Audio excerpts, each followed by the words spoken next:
have That worked mercy, as well as mercy, the video. mercy. We're here. We were just talking about sitting down and having better friends. That's one way to put it. That was the gist of it. That was the And as gist a of public safety announcement, please do not call 911. Artemis is fine. This is just makeup. it. You're really concerned for her. Well, look at, like, if you didn't know, like, you're like, oh my god, like, someone call 911. This poor woman's hurt herself. That's fair. That's fair. Hey, Dark Side. Hey, Stronghold. I did makeup all through Ampod? October last year. Like, Yes, I know that you did, and you do a wonderful job at it. all through But sometimes it's just so damn real. It's like, Ugh. is this makeup or the poor girl actually hurt herself? Oh, but no. She's so Who was dedicated it? to the game. She's It was here. Affy. Affy just shit herself. Would not be the first time, but no, it was not me. It was Are Windsor. you okay? Oh You got yeah, I'm cat fur? fine.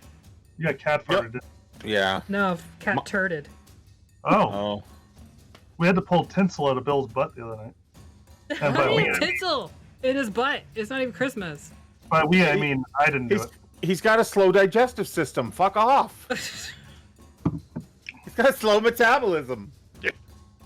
But it was like stuck, so we couldn't just pull it out. You can't just like, you know. Well, you could. It was just hanging out for a while.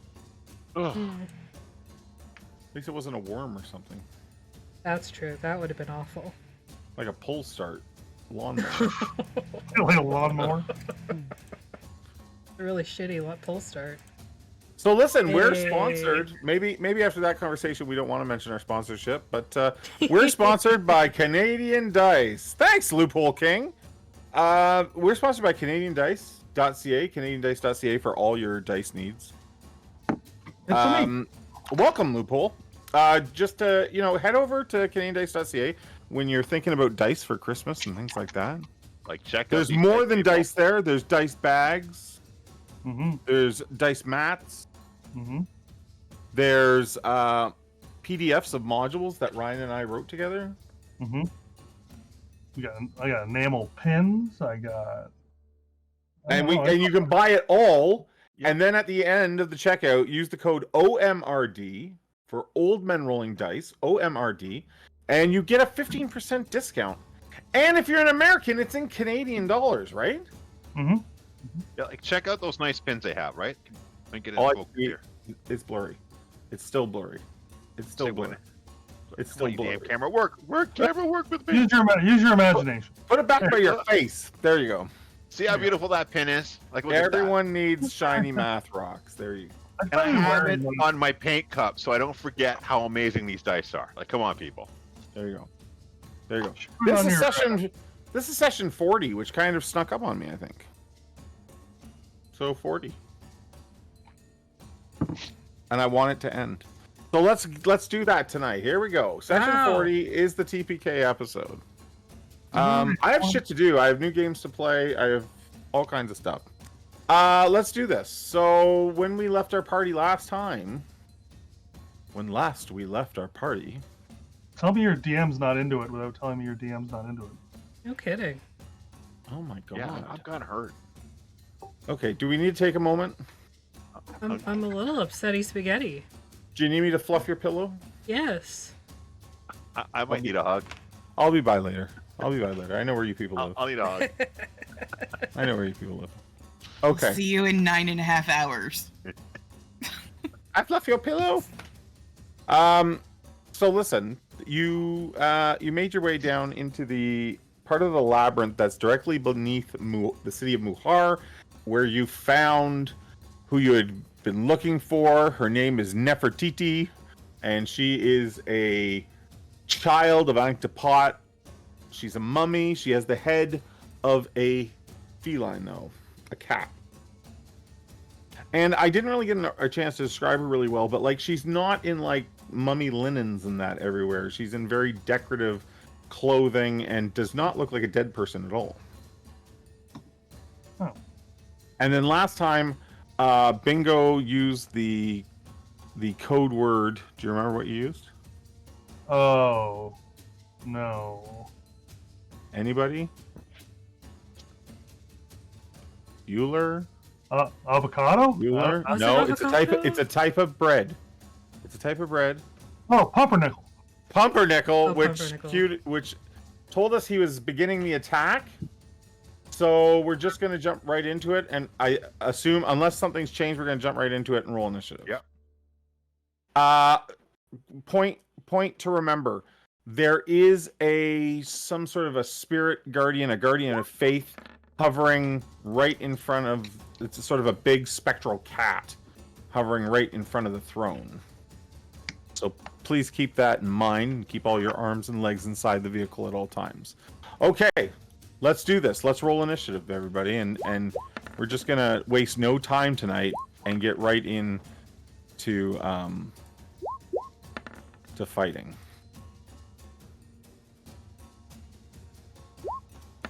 Get all those initiatives on the tracker. Remember, you can always give the monster advantage by spending your points in chat. Or We love it when you do that.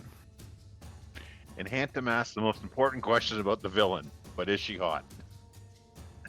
Sorry, Hampod, sorry. Is she hot? Is she I hot? think she could be hot if you're a okay.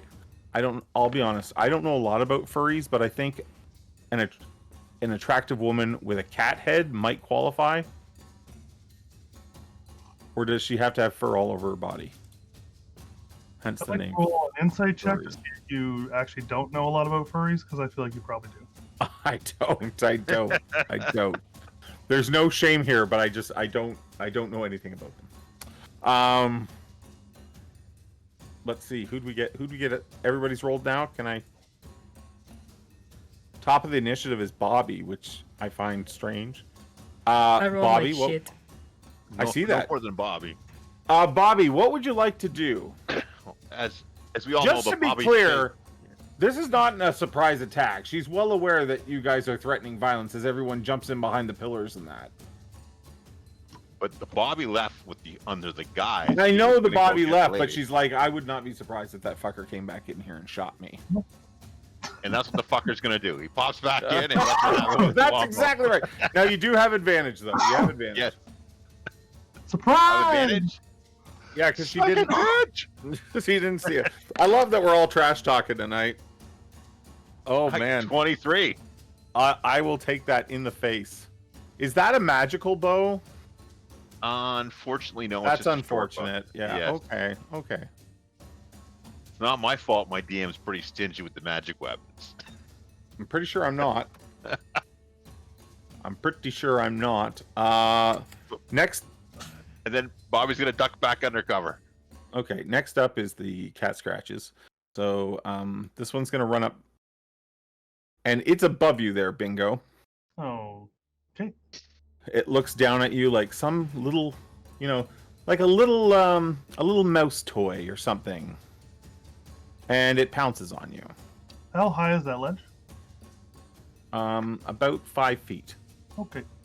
But you're a halfling, so yeah. I agree, though. So Okay. it attacks with its claw. Don't hit me, cat. A 16. Nope. I'm gonna guess that does not hit, and then tries to bite you as well. A 19. No. No. 1, 2, 3, 4, 5, 6, 7. And this is going to attack Gelhank. 8. I think it can move 40, so it can get there. Oh, you know what? It can't.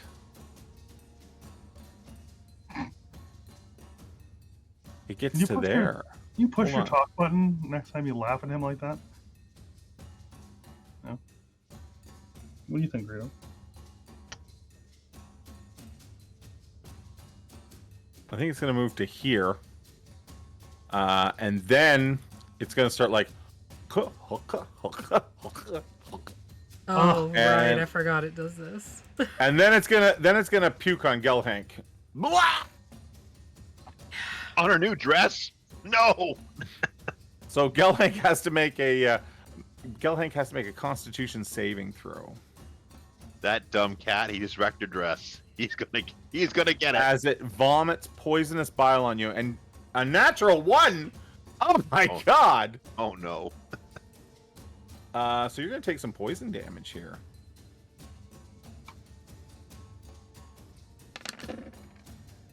12 poison damage.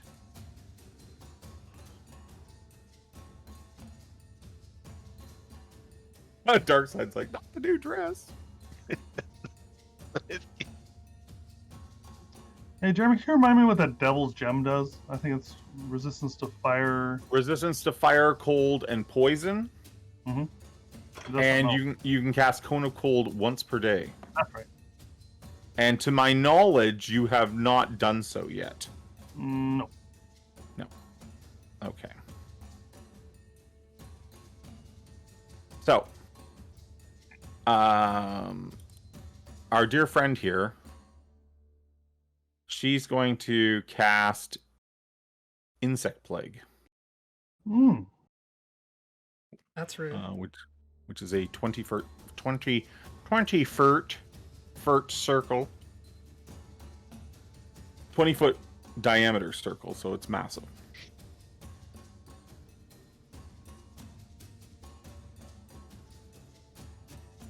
So that's like, I'm going to try to draw this, so bear with me. 10, 15, 20, 25, 30, 35,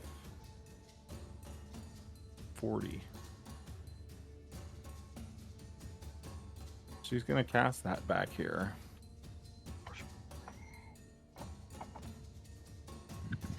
Actually, it won't hit bingo, but it hits the other four of you. So, everyone inside that radius needs to make a Constitution saving throw, please.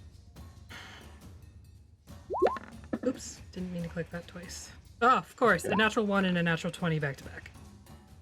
Oh my god, I got a natural one. Yeah. Remember when I said TPK? I mean, it could happen. It could happen. Okay, so no big deal. Can I use evasion on this? No, because it's not a deck save. Which is specifically why I cast the spell. So you take 30 damage? Per person? Yes. No, this is going to be a TPK. I'm down to 15 already. If you made your save, you take half, so you take 15. And it is Insect Plague does piercing damage, if that matters. I don't think it does. I think Gelhang's raging yet. No? no, not yet. So I think everyone took 30 except Jasmine. Jasmine took 15. Sir, your nails. So there we go. Moving right along. Smudge, it's your turn.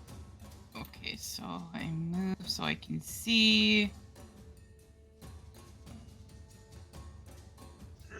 I'm gonna move like down. Oh, that's crap. That's a ledge there. I didn't realize that. Okay, so I move so I can see, and then You mean you should move out of the circle? I'm going to in a second, but this guy here and both of them actually I should be able to hit with Bane. Okay. Boy. So you're hitting both of the big cats and... Is she close enough? I don't know. It's your spell. You tell me. It's I don't think charisma saves, though, right? She's not close enough, just the two cats. They both fail. Okay, they're baned. And Nicely done. I'm gonna go back here. And then that'll be my turn. Okay. Oh, I inspire Shazzy. As I run out of the room. Okay. That sounds good. I'm just gonna check. I just have to check a range here. Why is it not going from the center? I need it snap to center. There we go. Oh, it's still not snapping to the center. Oh, I have to put her in a... There we go. Now do that. Okay. So, at the end of Smudge's turn, she invokes a legendary action, and she channels negative energy. So Nothing. anyone within 60 feet of her, including anyone behind a barrier and around corners, cannot regain hit points until the end of her next turn. And whereabouts? How far did she go with that? 60 feet. So it goes to right here. Oh, good. So I'm out of it. Just out of range. Yep. So moving right along, it's Bingo's turn. I'm going to absolutely murder this cat. I would like to get big, please. I thought you liked cats. I love cats. Bingo grows to his giant form. Okay, He is that's now a lot. massive halfling. It's go time. It's morphin time. I will attack this cat. Yep. I just rolled the damage not to hit. Hold on. Please hold. There we go. Nicely done. 15? 15 is a hit. Okay, so that's... does it have resistances? I'm just checking that now. Not to anything you're throwing at it. Okay, so that's 16 damage. Nicely done. So you slash through it. Another... Fur and tattered cloth flies. That's also a hit, sir. I ignore the giant smite, though, so that's another 16. Yep, another 16. Okay. It is still alive, I assume. It is still alive. Okay, I am going to action surge. I'm making a dead cat this round. 20? Yeah, you are. That is a hit. Or 20 damage. But the giant smite doesn't apply, is that correct? Correct. So it's 14 piercing, 6 cold. Nice, so 20. Still alive? It is still alive, Bingo. Another 13 damage. Okay. Still alive? Just barely. I will invoke Fire Rune. Okay. So you trigger the fire rune. Hey, dirty dwarf. It just does 2d6 fire damage. Yeah, give it to me. 7. Bingo, look what you did. Yield it. You kill it. The fire chains wrap around it. All the funerary cloth goes up in flames. And yeah, fire looked very effective against it. Can I kick it? Sure, because you're big now. Okay. And then I'm going to run past this way. So he can attack me if he'd like. Yeah, Okay, totally. I'm probably too fat. I'm probably going to have to go up this way. Oh, so it'd be Yeah. 5, 10. It still takes an attack at you, so it tries to Yep. bite you. I get to about there. Yep. A 21 to hit. That hits. So 13 piercing damage, and I need you to make a Constitution saving throw. Okay. Constitution saving throw. 10. That is a fail. So you have the poison condition. Okay. Oh, I think you get a save because don't you have resistance to poison? Oh, I have stout resilience. I have advantage on saving throws against poison. Yeah. So can you give me another con save? Yeah. And we'll take the higher. Yeah. No, Uh, you're oh. okay. You're Oh. okay. You just take the 13 piercing damage. 25. Yeah, I only make it to here, and then I'm done. Okay. Gelhank, it is your turn. Am I able to crawl up this 5-foot wall? Yes, absolutely. Awesome. Just it takes one 5 feet of your movement. That's all. So if you go to here, that's 10. You could go diagonally even. You can go to here. That would be 10 feet of movement.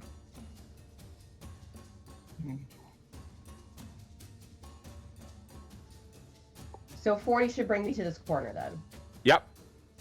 Okay, so I'm going to bonus action, use my last rage, and then move another 20 feet.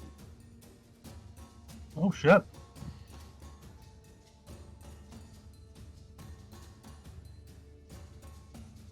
Nicely done. So you are raging now, right? Right. Use the stairs. I know I tried to hop it, but it won't let me go around. I gotta go on the stairs. Yeah, I can put you up there if that's what you want to do. I want to try and get in front of this person if I can. Okay, hold on. Let's get your rage on there. There's your rage. Okay, so you were here. So we go 5, 10, 15, 20. Perfect. Then I'm gonna start swinging. Okay, before you start swinging, for entering her Guardian of Faith's radius, that spectral cat attacks you. Can you give me a dexterity saving throw? And you would get advantage on this because of your barbarian danger sense.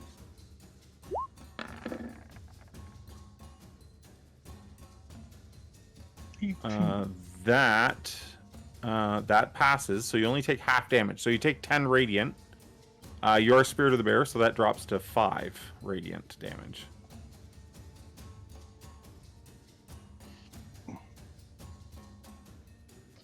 And you can go ahead and take your attacks.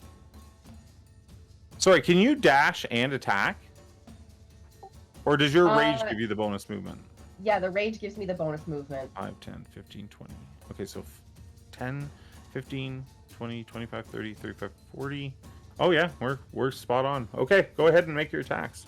She fast. She fast. You swing Iron Fang, your magical pick at her, and miss. That didn't miss though. So that's 19 damage there. Knock the damn fur off of her. Nicely done. Nicely done. As a reaction, I would like to invoke a cloud rune to let her re-roll the first attack. Okay.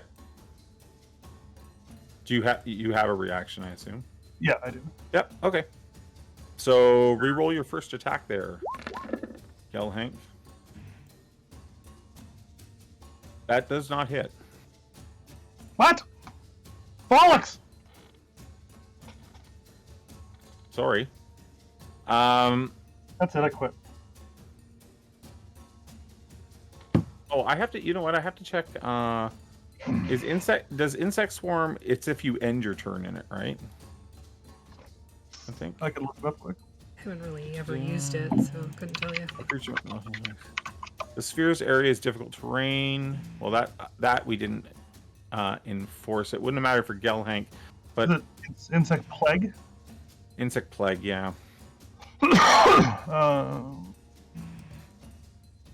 creature must also make this saving throw when it enters the spell's area for the first time, or ends its turn there. Okay, that's fine. We did. No one. Yeah, we managed to get out of it. Did she make a constitution? Did she make a concentration check? Oh, I will do that right now. Thank you for reminding me of that. Mm-hmm. So that is a con save. I think that's good. Yes, it is. Yeah. Yeah, DC would have been 10 or half the damage done. So yeah, she's good. Okay, cool. Who's next? Shazzy? Me. Gonna step out of this nonsense, and I'm trying to go up the ledge, but it's not letting me. Yeah. Okay, I'll move you up. Just you to, like, so right you can here. move diagonally to here. Yeah. And I'm gonna cast my bonus action of Shield of Faith on Gelhank, so your AC goes up by 2. Oh, nice. Thank you. Gelhank. And then I guess I'll take a couple shots at this kitty cat. This one here. Yeah. Okay. Assuming it's undead. It is undead. Yes. So your special stuff applies. 14. 14 is a hit.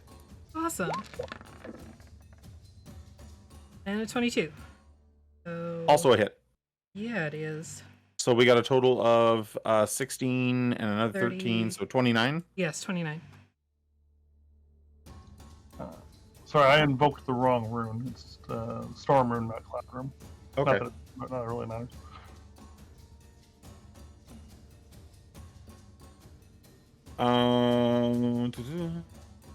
You're welcome to play Cry Havoc if you'd like. Let's go on. Bobby. Okay, the Bobby is going to get out of this plague because he doesn't like bugs that much. Going 5, 10, 15. Well, each square is double because it's difficult terrain. Oh. Okay, so I'm here. So Let's go. That's 10, 20. Oh, jeez. Well, you could bonus I'm going to have to action. run out the other way. Shit, I'm No, not gonna bonus action dash. That's right. That's 10, 20, then I'll bonus action, 30, and That's your regular movement right there, 30. So now you could bonus action if you'd like. yeah, so I do another 10. No, it's like 50, there's 15. That's right, 15. And so I did a bonus action. So from here, I'm just going to cast from the ring, false life, so on myself, so I can get some points back, and that's a 1d4 plus 4. Yep. Come on, high numbers. And so I got 2, so that's 6 points for me, and that's pretty much my turn, I guess. Actually, that's a second level false life spell, so it's 1d4 plus 9. 1d4 plus 9. Okay, perfect. So that's 2 plus 9, 11. So I now have 11 hit points. So I'm going to. Yeah, you have 11 that. temp. Yeah, Yeah. That's temp. Yeah. So you know what? Yeah, that's what I have to do. Shit. Okay. Okay. All right. Moving right along. Cats go. Well, Bobby, you're right there. Yeah. So it attacks with its claws first. And then bite. So claws, 11 miss, but the bite, that's a crit. Doing 10 piercing damage. Well, And I'll need a Constitution saving throw. You can dodge that to have I'm it. gonna do an uncanny dodge on that. So you take 5. Yeah, and I get 5 a Constitution off your temporary hit points. And then a Constitution saving throw, please. Yeah, Constitution. Second ones aren't any use right now until the Mummy God Lord damn goes again, because I rolled a 1. there's no healing. Okay, so you're poisoned. Oh, hooray! What does that do to me? You have disadvantage to attack rolls. Okay, good. Let me just click that now so I don't forget. Okay. Okay. Damn cat. Mummy Lord's turn. Oh, actually, before the Mummy Lord goes, it will use its final what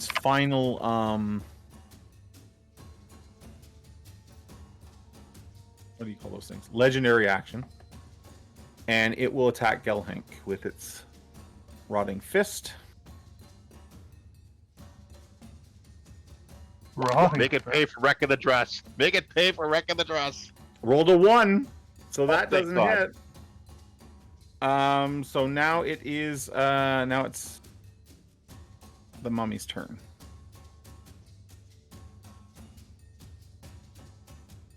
I hear a lot of swearing from upstairs. It's Teddy, it's not me. Oh, I see. I'll swear. I think it's casting Contagion on you.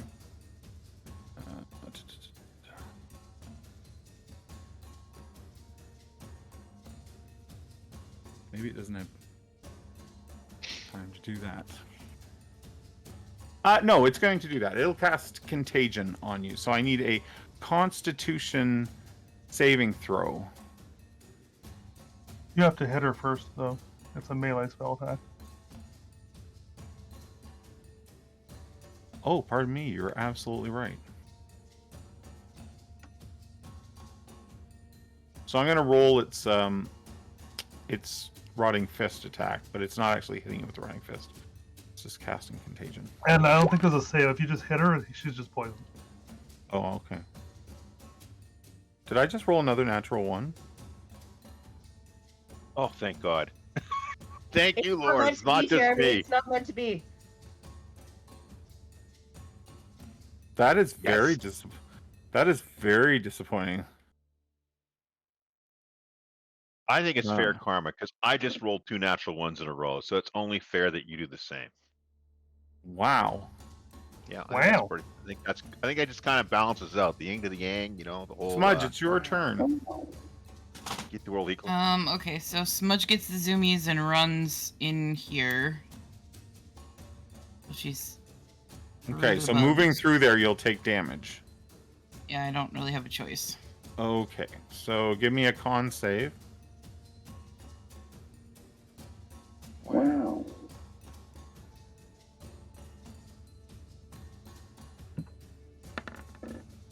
You're you only get +1. No, that is a failure. No. So you take 25 piercing damage as you dash through. Not the bard. No. Sorry, I'm having too much fun. Oh, I'm done. And then I'm going to guess I'm gonna cast Cure Wounds on myself. Good call. Does her thing off now because it's been around? Yes, because it lasted till. Let me double check that. The Mummy Lord magically unleashes negative energy. Creatures within regain hit points until the end of the Mummy Lord's next turn. So you're good Okay. now. Are you healing yourself? Yes. Okay. And then I will inspire Bobby. Yes. So your inspiration and my negative, would that balance me out to normal rolls now? Fuck, I forgot to cast something. Okay. Yes, it would. Well, no, inspiration gives you a D8. D8 at my level, Okay. yeah, no. Perfect. Mhm. Yeah. I'll take it. Okay. Anything else? Nope. Okie dokie. So we're on to Bingo's turn. I'll roll a dex save, I guess. Yeah, as you go into the range of the creature. Yeah, sorry. Go ahead, do that. 18. So I guess I would Yeah, probably... so half, so you take Half? 10 radiant. Okay. Ow. Okay. What should I do? I think I'll just attack her. All right. 14 probably misses. That does not hit. I clicked the button, but it is not rolling. Oh, there it goes. 25 to hit. That definitely hits, dude. So it's it would use the giant smite because it didn't go on the first attack. Yep. So 18 damage. 18. Unless there's a resistance to cold. No, she does not have a resistance to cold. Okay, 18 damage. I'm gonna second wind as my bonus action, Okay. and I'm done. Okay, at the end of your turn, she will blasphemous word. So the Mummy Lord utters a blasphemous word, and each non-undead within 10 feet has to make a DC 16 Constitution saving throw, please. So you and Gelhank, basically. Okay. Constitution saving throw. I fail. So you are stunned. Jasmine is not, though. Gelhank. Well, it could be worse because I just had my turn at least. This is true. This is true. Although I can't, I'm assuming I can't get You're stunned to the end of your turn. to the end of my turn.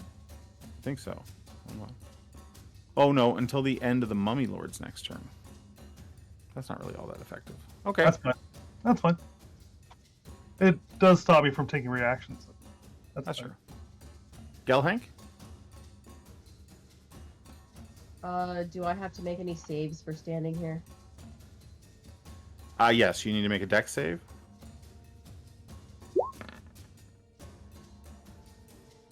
That fails, so you take 20 radiant. That's half, though, because of your rage, so you take 10 radiant. And that finishes off the Guardian, because it can only do that 3 times. Okay, now I'm gonna hit. Sounds good.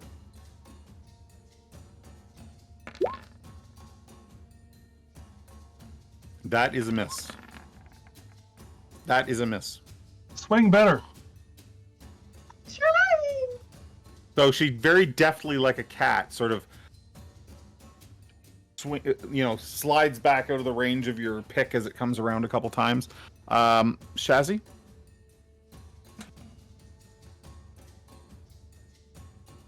Muted. You're mute. I think you're muted, my friend. I pressed the button. My apologies. That's okay. I'm just gonna take a couple shots at the kitty cat. Thank you. Are we talking about the one on Bobby? Yes. Oh, okay. So a 21 and a 22. So, yep, both of those hit. So we have 11 damage and 14. 25. So 25. Yep. 2 arrows in the rump of the cat. Yes. Plush has enraged something. Okay. Your choice. All right. Hey, Plush, go fuck yourself. And I will. How are we looking, like, pain-wise? On Everyone. DM's choice. You're a bastard, Plush. You are a bastard, sir. Oh, hit point wise, Gelhank's at about half. Smudge is at a third. Bobby's at a third. Bingo has about 3/4 of his hit points left. Okay, I will healing word Bobby at 2nd level. Okay. oh, thank you. As I find where it is on my thing. That's okay. So you cast healing word for Bobby. Yes. Bobby goes, I know you love me. Yes. Yes, you do. No, I just And need you to keep getting hit in the face with this thing so I can pot shot it. 12 hit points back, Bobby. Woohoo!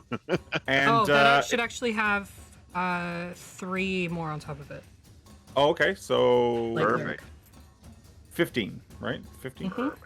Okay, there we go. 15 hit points. Well done. Well done. Bobby, that makes you feel a little better. It's your turn now, Bobby. Bobby's turn. Bobby has scimitar in one hand. He goes flame on with that, and Yep. silver dagger in the other. So remember to attack with disadvantage Yep, I'm already got Because you- disadvantage. because So you're poisoned. first one.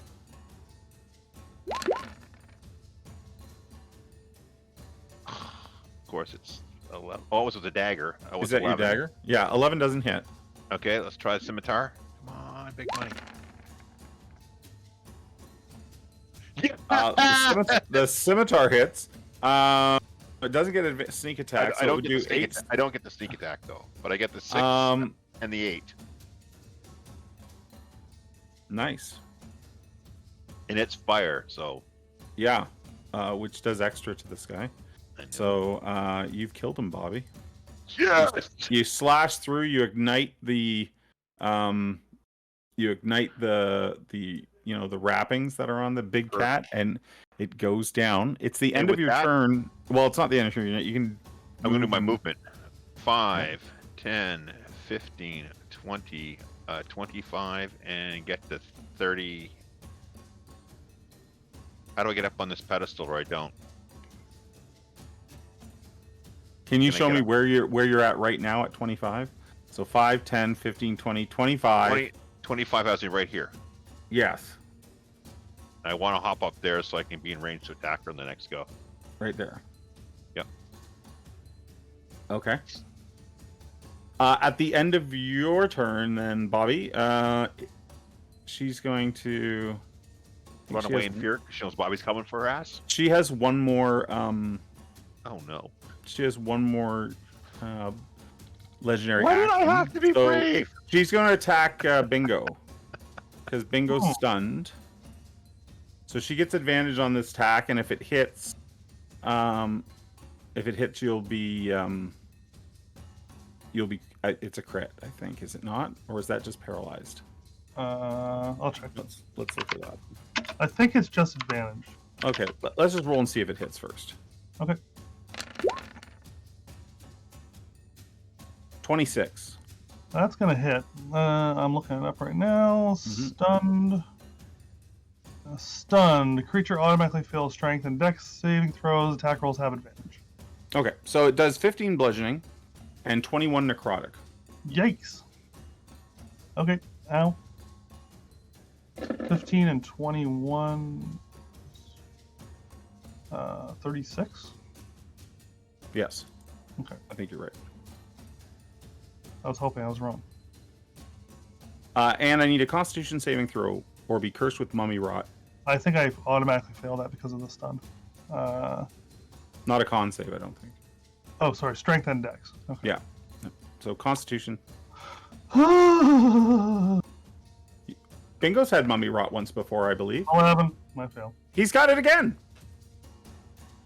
So the She cursed doesn't have a target built-up can't regain immunity hit now? points, and its hit point maximum decreases by 10.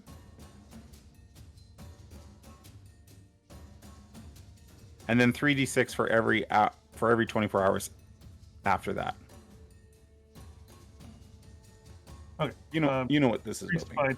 by 10. I'm going to put that as temporary hit points so I remember. Okay. Okay. So it's their turn. I'm hurt. The cats are gone, so it's the Mummy Lord's turn. So the Mummy Lord's going to move here. 5. Bingo can't react, though, because he's stunned. 10. 15. Bobby can react. 20. Didn't leave your reach. Oh, I guess it did leave Gelhank's reach, though, right? Mm-hmm. So maybe that's not the way to do this. And she's walking into mine. Actually, yeah, that's okay. She can walk into it. Actually, I will move there. I'm going to move there with her.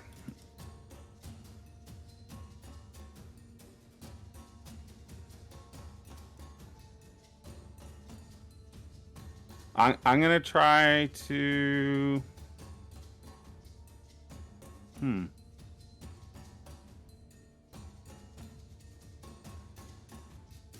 know what? I'm gonna cast Spiritual Weapon.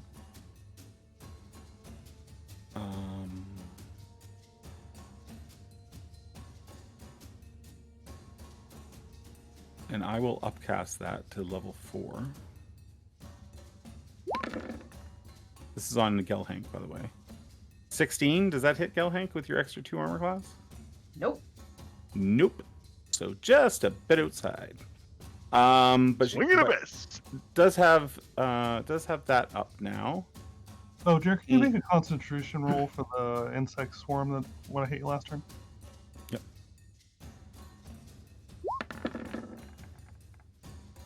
Okay.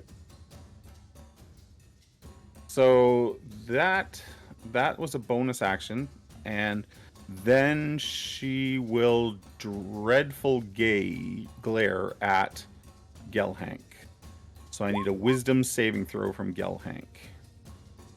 Do you get advantage on frightened abilities when raging?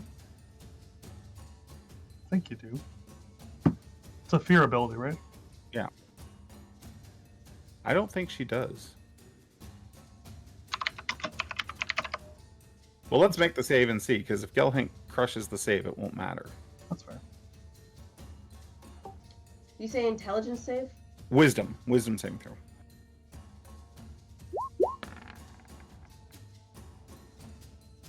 Rage. No, it does not give advantage on that. Okay, so you didn't fail by more than 5, though, so you're just frightened. You got a whole bunch of stuff going on there.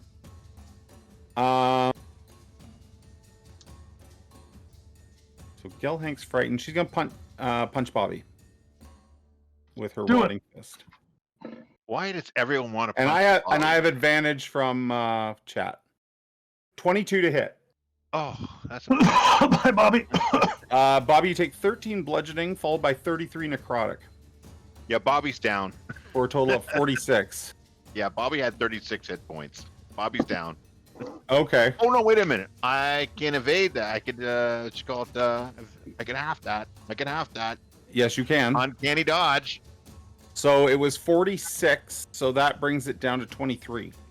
Oh, Jesus. Okay, so 23. So what was that? 36, 20. Wow, I'm at 9. No. Yeah. 23 minus. Yeah, you're at 9. I agree though. Yeah, I'm at 9. Shit. Smudge, your turn. No, that's not right. I was at 36 and I got hit with 23. There's more than 9. Yeah, temporary. You had 11 temporary hit points.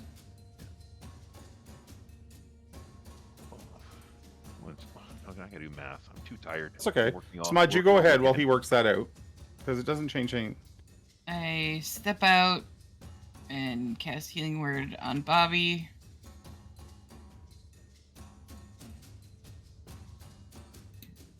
Mm-hmm. The elf needs healing. 33 minus. The elf is stealing all the food. Okay, so you were at 33 hit points. I was at 36 hit points minus 23. You were at 36 minus 23, which is 7 and another. You're down to 13, and then 13. and then you're healed for 16, which puts you back up to 29. 29. Okay. But none should be temporary anymore. Yeah. Okay. Okay. Thank you, my friends. Smudge, this anything bitch is gonna else? Get it. Nope. Nope. Okay. At the end of your turn, the Mummy Lord will use Blinding Dust. So all creatures within 5 feet need to make a Constitution saving throw or be blinded until the end of the creature's next turn. I hate this woman. Okay. Constitution. I would like to pass this one, please. Yay! 16. That's what you needed. Oh, thank God. Or because I'm poisoned, does that mean I'm at disadvantage? But no, it's only disadvantage for hits, right? I don't think poison. Does poison give disadvantage on saves? I Please don't hold. think so. I think it's only on like attacks. Poison condition 5e. Attack rolls and ability checks. Saving throws would be fine. Thank you. I made it. Oh, she's so gonna get it. Sorry, what do I need to roll? My roll. A 20. Constitution saving throw. I feel like I'm Googling a lot of conditions tonight. Yeah, you're doing great. Thank you. These demon lords are just full of it. Wow, you have +7. That's a fail. Oh, How many more conditions can this poor woman have? So just to be clear, you're blinded, frightened, shielded, and enraged. And pissed off because they wrecked your nice new dress. Don't forget that. That should count for Yes. something. Ryan, what's Bingo doing? I'm gonna go here. And I'm gonna pull. I'm gonna die a little bit. I'm coughing. That's okay. I'm gonna pull out this Mummy here rod. devil's gem. Yes. And since I don't really know what I'm doing, I'm gonna say, ah! You know, And Cone of Cold? yeah, I'll try to not hit everybody else with the cone of cold. So I'll angle it so it just kind of. Yeah, you can. You can Okay. totally do that. Okay. Yeah, that's what I'm gonna do. Okay. So Cone of Cold. It is Constitution saving throw or for half damage on 88. Nice. I'm Constitution. assuming it's an action to use the gem. Okay, well you're taking half. Yeah. 8d8. That's pretty. That's So it's cool. 33 cold. Half of that is 16. So I need to now make a concentration save DC 16 to maintain. Hey, I did something. I did not make it. So concentration ends and the insect plague goes away. And she took 16 points of cold damage. Correct. Nice. Okay. That's my turn. I'm gonna sit here and rot. Okay. At the end of your turn, she's going to use one of her legendary actions to attack.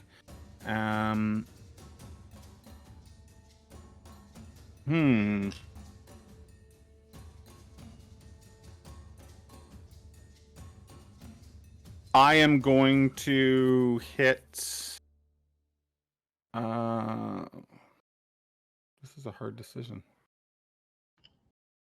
She'll attack Bingo with her rotting fist. I'll tell her where she can put her fist.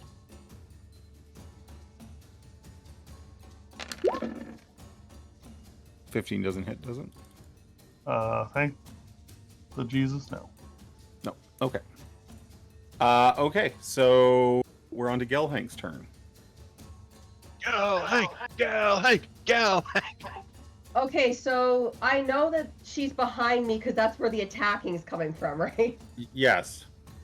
I think you just get disadvantage on your attack Yeah. roll. Blindness gives you disadvantage to hit her, and her advantage to hit you. But you're also frightened, so you can't move closer to her, which is fine. But you also get disadvantage from that. So yeah, you have disadvantage to attack this turn, basically. If I recklessly attack, will that put me at normal? Yes, it will. Okay, great. I'm just gonna do that since I'm blind anyway. Okay. If you're blind, why not be reckless? Damn right. He's already getting advantage on me, so might as well. That's fair. Well, that's a hit. 12. Nicely done. Oh my god. That is not a hit. Chazzy. Oh, It's me. no, nothing comes off you yet. You're still blinded and. Okay, go ahead, Chazzy. Gonna move up here and take a couple shots at Mummy Lady. Mummy? Eat it, Queen Mummy. 20 Yeah, that hits. Mhm. and 23. Yeah, that hits too. Nicely done. 19. So 11 and 8, 19. Okay. Wow, good job. Okay, and then so I've taken one attack and I caused blindness, so I have one more to go. So at the end of Shazzy's turn, I will take another attack. I'm gonna put this on. I'm gonna put. You know what? I'm gonna lay this down on the dark elf here. Actually, I would have advantage against. What the hell? I'll hit Gelhank with it because I have advantage against her.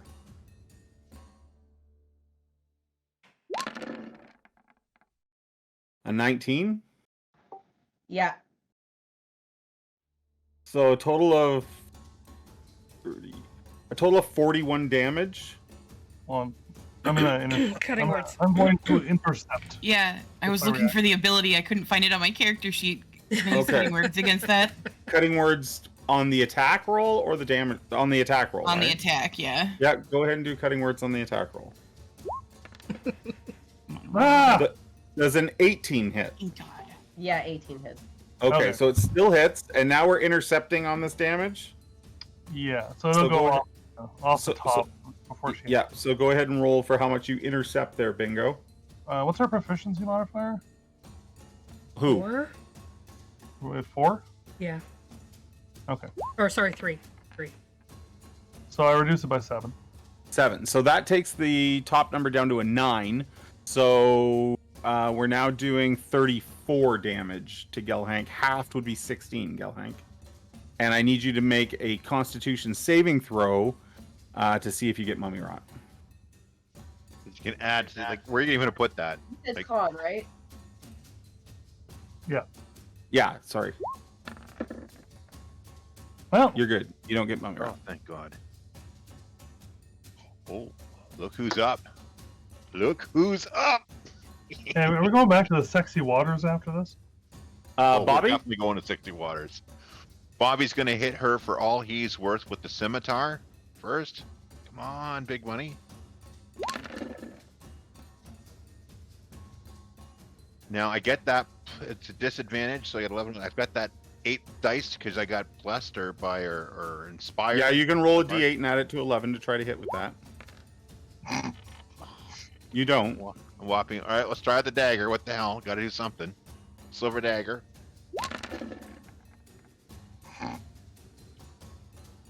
That misses as well. Well, I was going to Well. stand his ground. He's going to stand his ground. Damn it.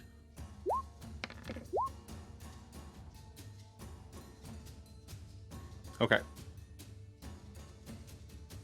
Jasmine coming in hot with the terrible second wind. So it's this creature's turn. Right? Are we on to the mummy? Yes. Mm-hmm. So, first of all, her spiritual hammer, she will attack Bobby with it. Bobby says, bring it. Well, A 19? The Yeah. 28. Yeah, It's 19 hits. So you take 24. You take 24 damage. No, I'm going to, what you call it, evade it. So 10. Yeah, take 10.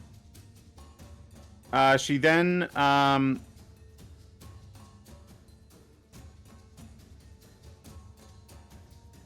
she casts harm on Gelhank. I need a Constitution saving throw. Ooh.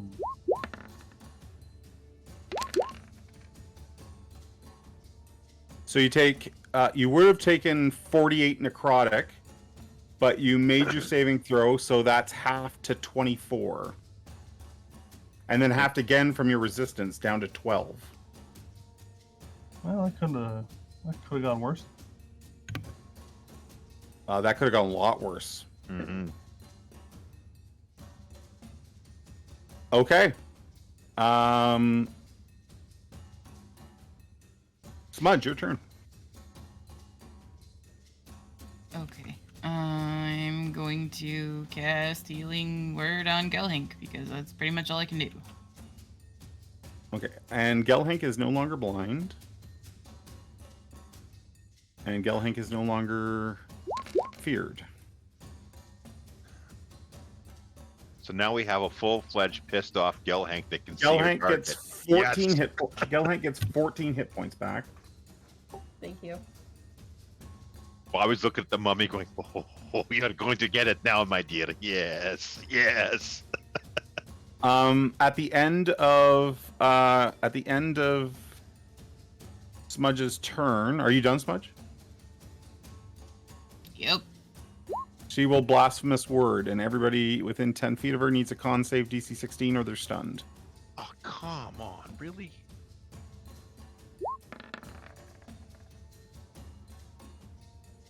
Bobby gets a 15. That's not enough. Oh, can I use Gelhank's that because okay. I'm blessed? Can I use that +8? Or is it only on attacks? You've lost it. You get to use it once, and then you need to get it back again. Oh, damn it. So it's just the Bobby that gets stunned. Shit. We use for stun. I think we use this for stunned. Okay. Go ahead, Bingo. I was hoping you'd get stunned, but apparently not.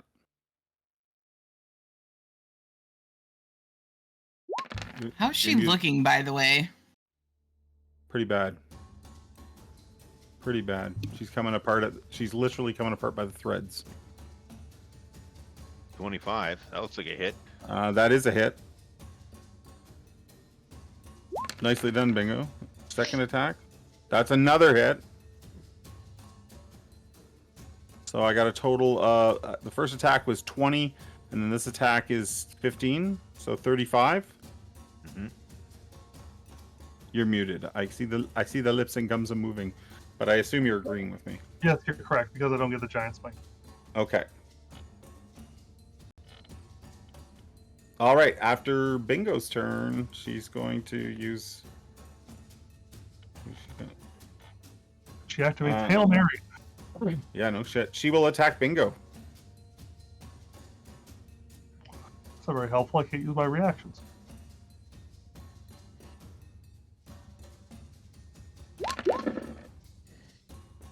Oh my god. 10 doesn't hit, right? Nope. Nope. Okay. Thank you, sir. Galhank, That it's your turn. If that had hit me, that would have actually killed me because I can't be healed. Would it have? Not 9 and 16, only 20, Oh, okay. 25. You have 38 Right. left. You're right. You're right. Galhank, your turn. I'm gonna recklessly attack again. Okay. So you're with advantage this time. Yep. That's a hit. Okay, hold on here. Because I think you got her. Hold on. Let me check the math here. Still gonna hit her the second time. No, I think with the second time, I mean. 16 plus 2, 18. And then the second attack was 17, 19. So 18, 19, 37? I think 37. Yep. Okay, Galhank, you put her down. Yes! The second hit, you impale her on it, and she begins to dissolve like sand onto the ground. Loot the sand. She's looking at you as she like just piles and piles of grow beneath you, and then she's gone. Bobby's not going to waste any time. He's going to light that pile of ash with his sword and go to where the cats were and light their bodies with, make sure their ash is on fire. Okay. Just to make sure that we don't have no come back to life crap on us. All right. Cool. I think those cats had 2 lives or some nonsense like that. I'm just making sure that doesn't happen again. Oh yeah, I totally forgot about that ability. Well, there you go. I'm making sure it You got doesn't lucky. happen. Making sure it doesn't happen. So, the room falls silent. A pile of sand where Nefertiti once was, and her 2 cats lay dead on the floor. You're muted, honey. That was a bit shit. Stop staring at me. I just Bobby's like going like, oh, let us not do that again, my friends. No, yes, we don't do this again. Yes, Nah. that was. Now let's find the treasure. There must be some treasure. Yes, this is a throne room. Yes, let us look. And Bobby's gonna start casing the joint, looking for treasure, like underneath that throne. Okay. Yeah, 'cause Bobby wants the money. You don't find anything of monetary value. The throne looks like it's worth a little bit. It's like bedecked with gold leaf and things like that. So there's probably some value there. And it's very well made, but you don't find anything of real value. You already got a dress, so. I'm looking for like no trap doors, anything like that, or nothing. Okay, hidden. give me a perception check as you look to see if there's anywhere it could be hidden. Excuse me. Perception. Perception. 20. You don't find anything here, Bobby. All this, and we don't get paid. Was that about the DM being stingy? I know. This is just Maybe terrible. maybe this time around, yeah. Okay, so Bob's gonna say like, I can find nothing, my friends. There must be some money here somewhere. We should I go doubt it. go back and Right. tell what's her face that we're done, and then go. Isn't there someone else that we must kill? I mean, there's always somebody to kill, but not currently. What about these rooms? Did we check these rooms? Like, there's gotta be some money here. Like, there's nothing? What's a mummy need money for? She's powerful, but there must be some money or some cash or something, yes. Perhaps we should go back to that treasure room. That you would not let us touch things now that the evil is gone. Yes. Yes. Sure, since she's dead. Perhaps we can go there and fill our pockets. Yes. Yeah, I guess so. Let's go back to that treasure room then. Which treasure room are we going back to? The one where Gelhank got her dress from. That had all the stuff that my two cautious friends wouldn't let us steal anything from. 2 episodes ago. Okay, hold on a second. So we move back out the front door here. Mhm. Right? Yep. And then we're going back up to here, the intersection where the well is. Mhm. I don't remember the dress. This was the episode you guys had where I wasn't here because I was off with the guys camping. Gelhank stole an outfit from the priestess person. Yeah, and there Well, was lots of technically. gold and treasure Oh, there. Yeah. up above in the Bingo temple. did. So are you going to go back up the well? I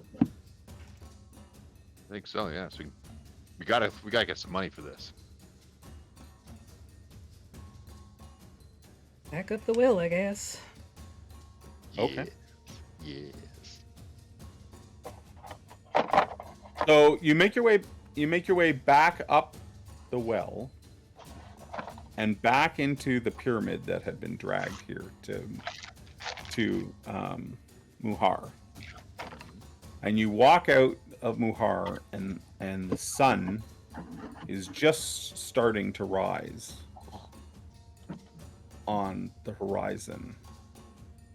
There's a whole bunch of people that have gathered around the temple, waiting for Nefertiti to arrive to begin another round of punishments for Alma not being turned over.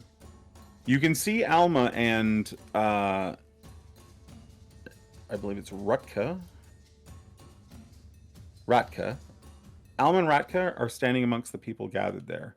And when you guys come out, Ratka sort of cries out, "I told you so!" And the general populace of Muhar begins to applaud you, and you get sort of cheering and calls of thanks and things like that as everyone's looking up to your group atop this pyramid.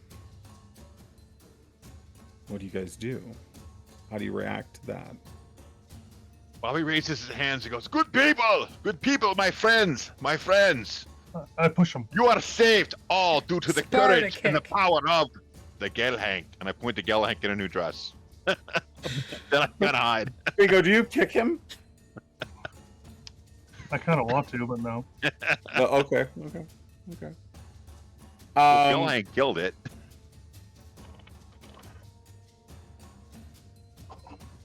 So Bobby, give me a persuasion to see how that hits on the crowd. How can it not help? It's perfect. A 7? A 7? There's an awkward pause, and then Do not believe them. Believe me, for I am the Bobby of the House of Yaga. Yes, she is a hero. You should worship her. Yes, you should. Ratka and Alma make their way up the pyramid towards you, and when they reach Then the I kind of top, look over. I kind of look over it. And it's a tough crowd. Yes. No, you just suck. Perhaps When- the bottom should try. when you reach the top, Ratka asks, she's dead then. Do you Again. doubt the power of the great Gelhank? My dear, no. Go on, At tell, that- her, Kathy, tell her how she did it with her great hammer. At that point, the ground seems to tremble a bit. It's odd at first. You're like, what is that? And then you realize, like, the ground is shaking. And it starts in the south, just outside the city. Explosions in the sand. No. Oh, hell, is it a belay? And then it begins to make its way around the entire city of Muhar. Just Through the city or around the city? Around the perimeter. Just these massive bursts of sand into the air. All the way around. And the ground shakes and trembles as it does that. Until it's made it's gone all the way around. I know what's happening. And comes to an end. This is some Bugs Bunny shit. Where it started. Means the city's going back to its plane. Everybody in the town sort of, you could hear a pin drop. And that's when you start to hear the snarls and growls at the edges of the city. As the dead begin to climb up out of the sand. That's just looking offensive. Shazzy had sent somewhere in the neighborhood of 400, 500, I believe.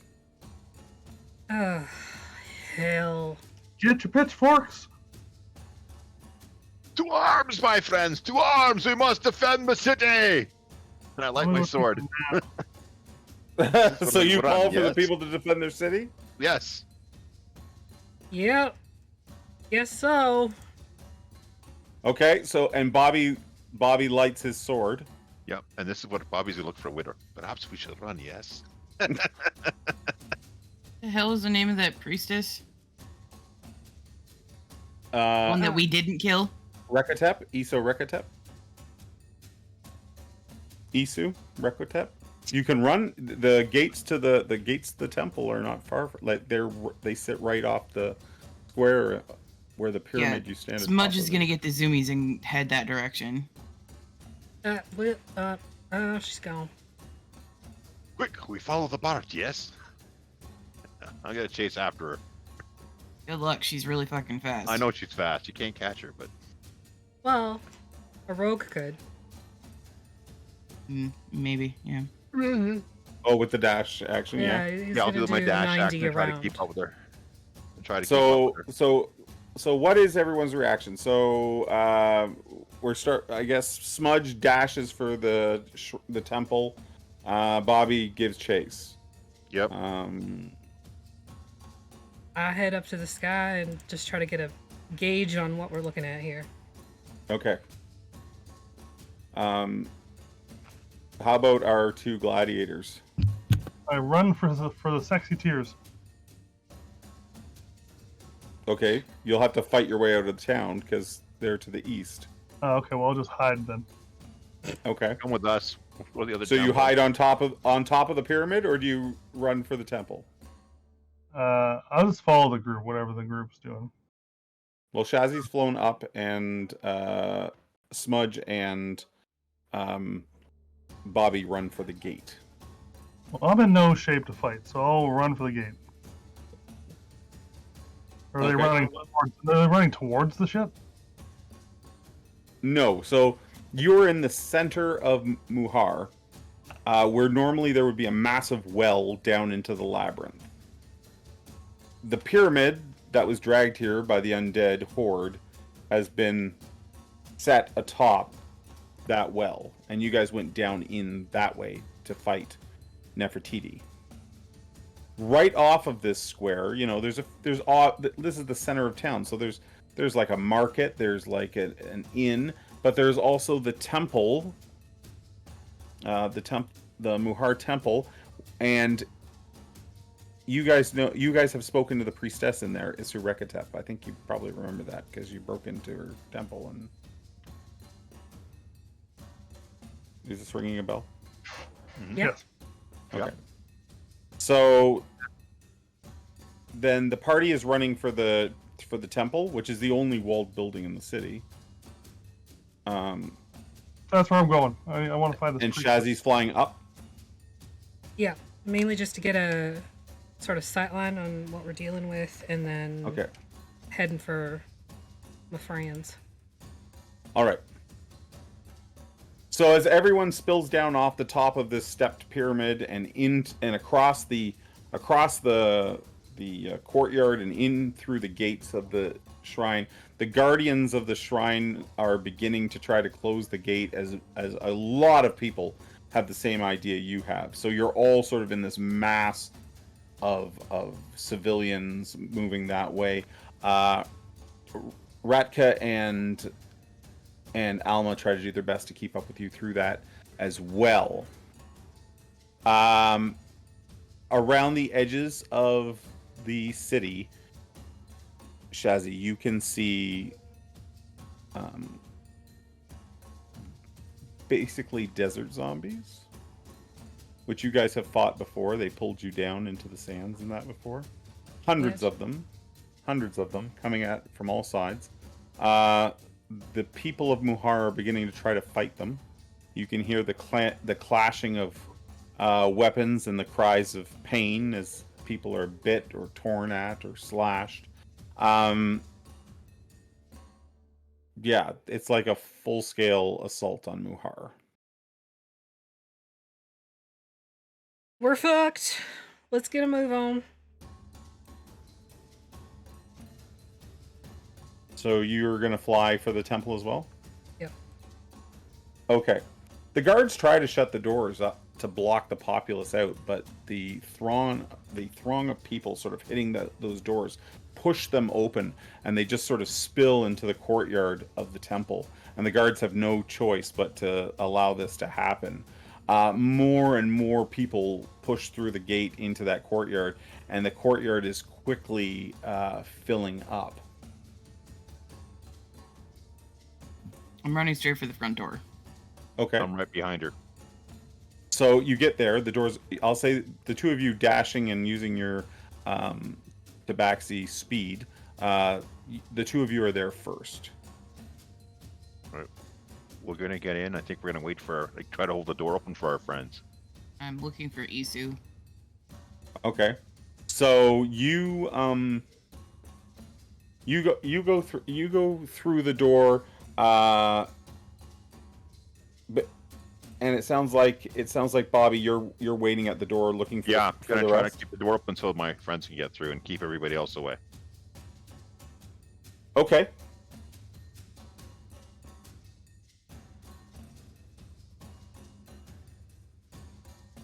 So you find her. She's in that main hall when you come through the doors. She rises from her altar and looks at you and can hear them now with the door open, can hear the mass hysteria outside and the sounds of, not so distant battle as the horde of undead begins to prowl through the street. Like, there's no walls around Muhar, so they're right in amongst the buildings, alleyways, inside people's homes. Yeah, she looks to you with obvious surprise on her face, not expecting this, Smudge. So what? I know, I didn't expect us to survive either, but now we need your help because your city's under attack. So can we please go? Attacked by Skeletons, I think. by the How'd your undead. kids? How'd your wife? Your people are gonna die if you don't help them. We're all in a bad way. But Nefertiti's gone. Okay. She immediately she does not head towards the front door, and heads for another exit from this chamber. I'm right behind her. Okay. She goes through a curtain, and there's a set of steps going up, and she follows these stairs to the rooftop of the temple itself to get sort of a view of what's going on. That's Pop where up I'm there just coming as in hot. Shazzy's coming down. Yeah, and Shazzy's coming down. So Shazzy, you see both Smudge and Rekatep on the roof. Howdy. How about everybody else? You get through the courtyard gates. Gelhank and Bingo, you guys get through the temple gates. There's people all over the place. You can sort of just make out Bobby sort of motioning you towards the temple front door. But people are now pouring past Bobby into the temple as well. Anywhere they can get to be safe.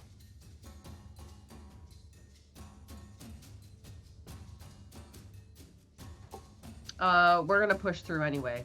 I will walk in front of him and literally, because I'm assuming he's small again, so I'm gonna push. I assume he's small again too. I'm not sure how long that lasts, but a minute, or is it an hour? Or... 1 minute. Okay, so the two of you make your way to Bobby, and I'm gonna say that you reach Bobby, and then Alma and Ratka are there as well, and you can see the guards are now finally getting the gates shut. Now I got these guys through. I don't care. Yeah. So just to be clear, there's an outer wall around the temple. These are the doors that the guards have now shut, and they've put a bar down. Then there's the temple itself, which is sort of a rectangular, flat-topped building that can just see above its own walls. And people, there's about 1,000 people inside the temple walls now. It's very crowded, very packed, and everyone's like, "What do we do? We've angered." There's a lot of talk about we've angered Ankhtepot. He's going to finish Mohar for once and for all. On the rooftop.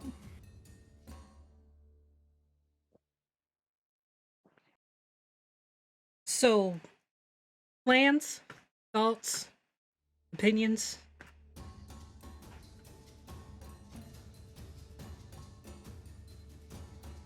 Is there anything that you can do against undead there, Isu? I can command them, but if they're following Anktepot's orders, I'm not sure that I'll have the power to. Are there any of your followers that are here that have cleric abilities? She smiles at you, and you realize, no, that's not the case. She's the only cleric. You also know that she gets her powers from Ankhtepot, so...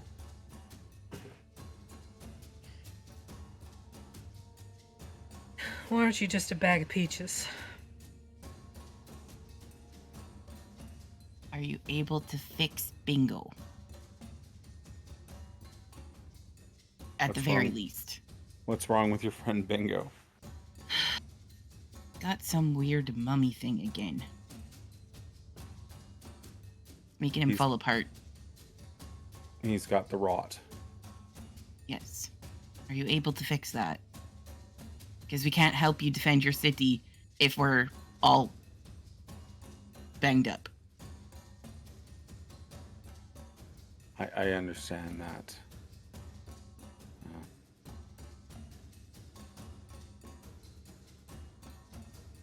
Perhaps, though, it would be better if I were to attempt to commune with Ankhtepot himself and ask for mercy. Is that something he's going to give?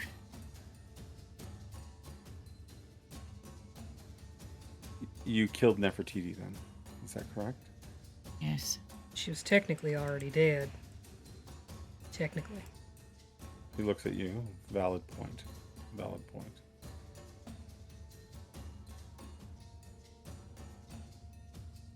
If you can convince him that we have the same sort of goals that we want to... I have been thinking very much since our last discussion where my allegiances lie versus what is best for Har'Akir. And...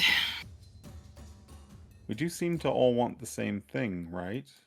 We all want to gather Anktepot's Caw for him. It does seem to be the ultimate goal of everybody.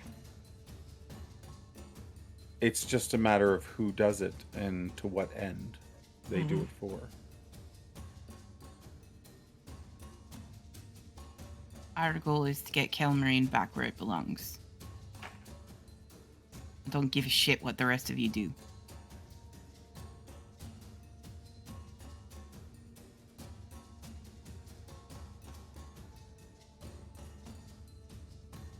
I'll reach out to my lord and see if we can't come to some sort of... If this is what he wants, to stop getting in our way. We're gonna do this. We're gonna do it our way.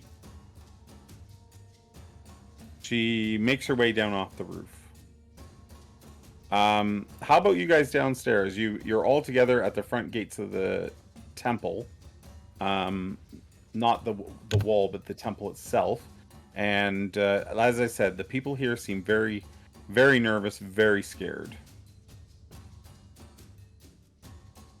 Bobby's gonna yell at him. My friends, stay here. All will be well. We have the power of the Gelhank. Let her through. And I kind of like make the motion, and I go, let's go to the priestess place. Who here has used a weapon before? A good number of them put their hands up. Okay, who is not afraid to die, potentially? Yeah, and it's a mixed bag. It's a mixed bag there. Everyone, we would prefer to live. Well, if you fight hard enough, we'll all come out of this ship shape. So, I hope everybody's got a weapon on them, because you're not going to be able to go home and get one.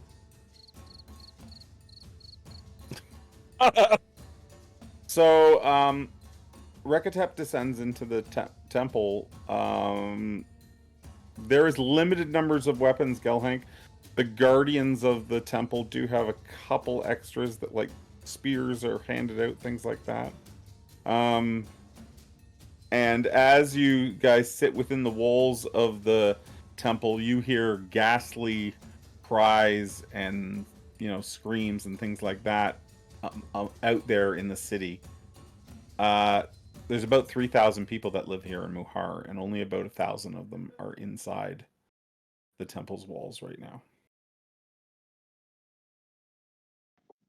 Can I give, because, I assume that I'm always carrying around all my weapons on me, which is how I can swap them out. Can I give some of my weapons to, the better trained people in here so they have, a fighting chance? Sure. Like to the temple guardians? Yeah, sure. What, can you sort of let me know what you're giving out? Are you giving out anything that's magical, or just, your hand axe and things like that? Well, I will keep Iron Fang, so I will give out a hand axe, my Warhammer, and Cardswan's axe. But I'm gonna look at them like I'm getting those back, dead or alive, friends. Okay. Do you want to give me an intimidation check? She's Gelhank. How can they not be intimidated? Hey, you never know. Those are pretty good fucking weapons. Oh, a 21, nice. Yeah, they're like, yeah, we'll certainly, yeah, we'll make sure you get them back. Absolutely. I'm trying to make sure you don't die, and you're gonna swipe my weapons. Oh, that's gonna be good. I'm keeping the net. Remember that. Okay. Bingo. Anything you're doing at this point? I don't know. I'm very torn here. I don't really want to fight. My fingers. I'll give some kid a dagger. There you go. Okay. He's as big as you. He Perfect. takes the dagger. I think what we're gonna do there is we're gonna take our break. The Isu Rekatep takes the entire day in prayer and communion, trying to reach Ankhtepot. And then as the sun goes down on the city of Muhar, that's what we'll come back to once we're done our break.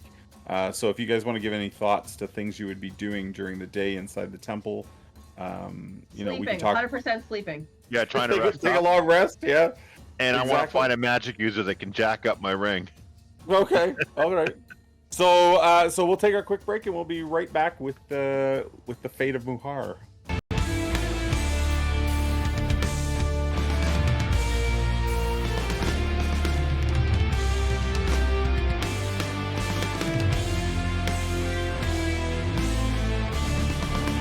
life less 10. And we're back. No, it says I can't heal at all.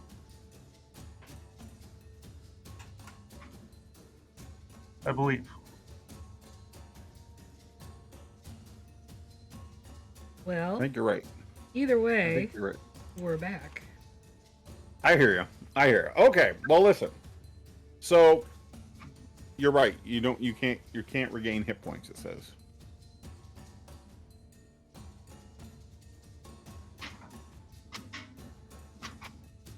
So how many hit points are we dealing with?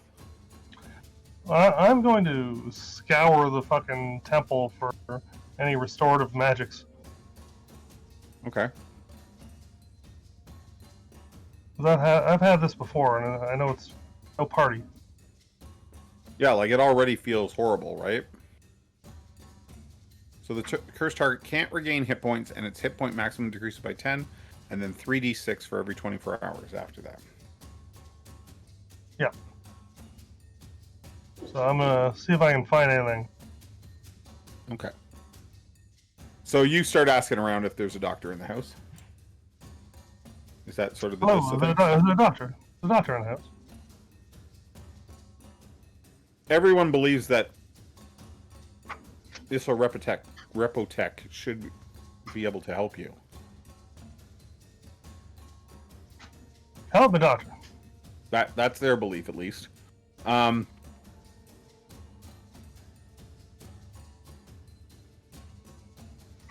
So at that point,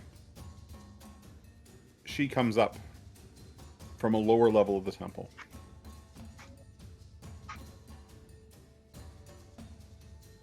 And she says that Ankhtepot is willing to pull back the undead that are now walking the streets of Muhar. But he is requesting that, since we all want the same thing, that you turn over Alma to him. Deal. Wait.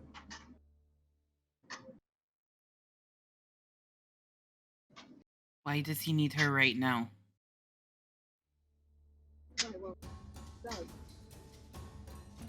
He has grown impatient, waiting. Well, if he would stop Or getting in our damn way, we could do this a lot faster. Then we only have Sinmet to deal with.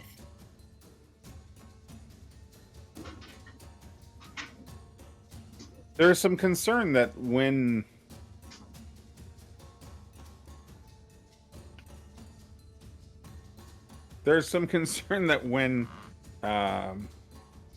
you restore its caw, that you are going to somehow harm it. Isn't the point so that he can be judged? Is that what you're doing? Is that your intent? I thought that was why he wanted his whatever back altogether. My master very much wishes to move on. Why would we stand in the way of that? What would we gain from that? Why would we go through all this trouble to find all the pieces of it and then get in our own damn way?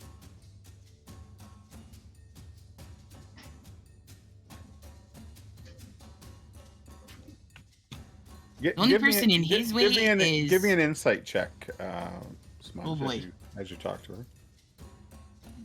While she's doing that, Bobby folds his arms and goes, "See, madam, upset the Baron. See what you've done." I'm gonna use my inspiration for that. Okay. It might be a bad idea. Stop rolling like Keli. Oh my god.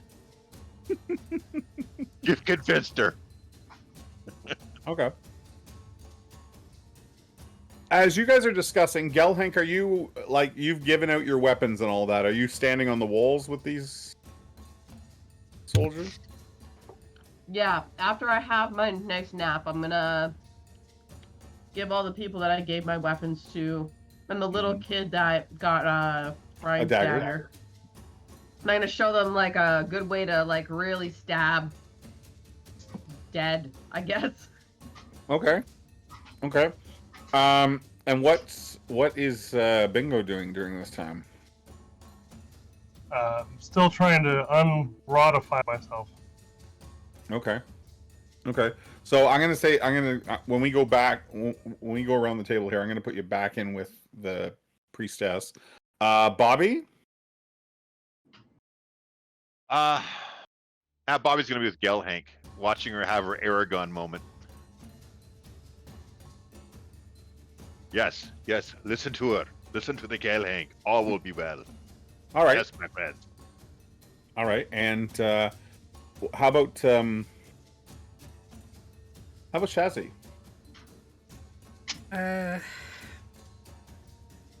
Slept, because that's a thing I need to do now, I guess.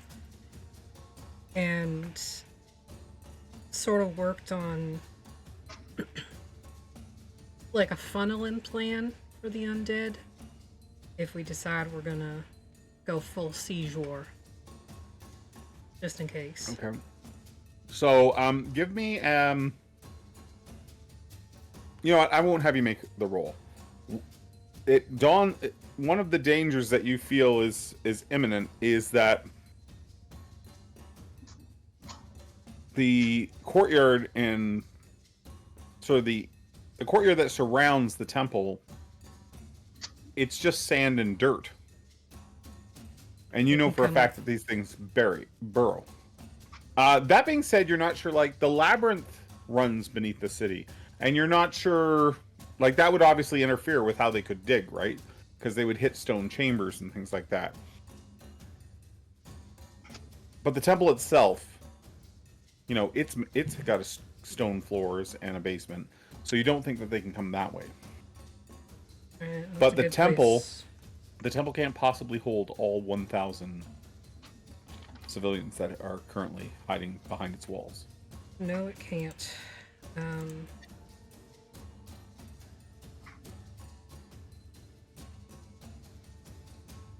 Guess mainly focused on ensuring that the weak and elderly and the children are able to hide, more or less. You want to bring them to the roof, maybe? Yeah. Okay. All right. So throughout the day, you take a rest as well, I assume. Everybody took a long rest, correct? Mm-hmm. Okay. I would use create food and water a couple of times to make food and water for the people that are here. Yeah. Prior to taking your long rest, I assume. Yes. Okay. I can do that twice. All right. So they find containers in that to store that in, because I think you need a container for the water. Yeah, I can create 45 pounds of food and 30 gallons of water. Okay. All right. So, so you're getting ready for a siege. The moon starts to rise in the sky, and that's when, Bingo, you come in and find Ankhtepot and Smudge having a bit of a debate of reasoning.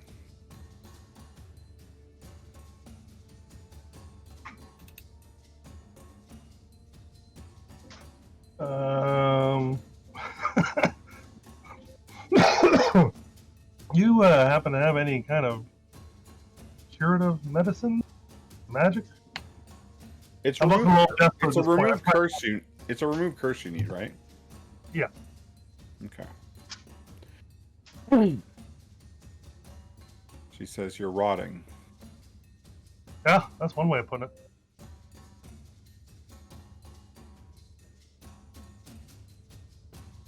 I can prepare that spell for you. Sweet. I will. It will take me a few hours to gain access to that, but I can do that for you. Okay. She and then she leaves, and there's sort of an awkwardness between her and Smudge. Did I walk in on something? Yeah, you can feel sort of the that it's a little strain. There's a little bit of strain there between the two of them as the priestess walks away.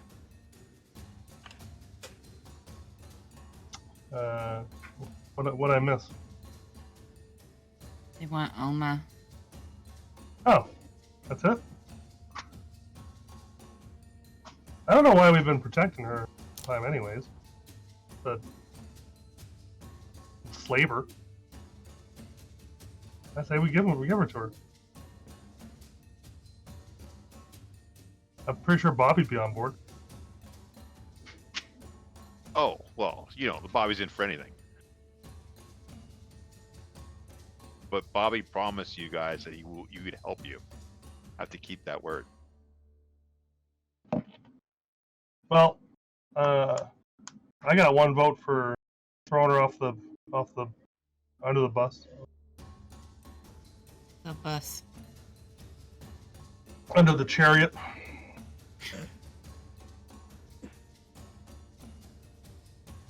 I mean, if that's what you all want to do, then fine. But this has nothing to do with her. Just because she was born into this mess. Well, I think the needs of the many are greater than the needs of the few here. It's one person versus 3,000.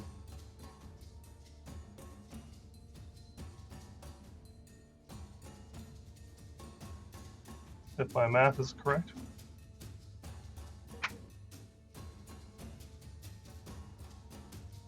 Thoughts? I'll defer to the group on this. If you really want to turn her over, that's on you. I feel like it's probably a split decision.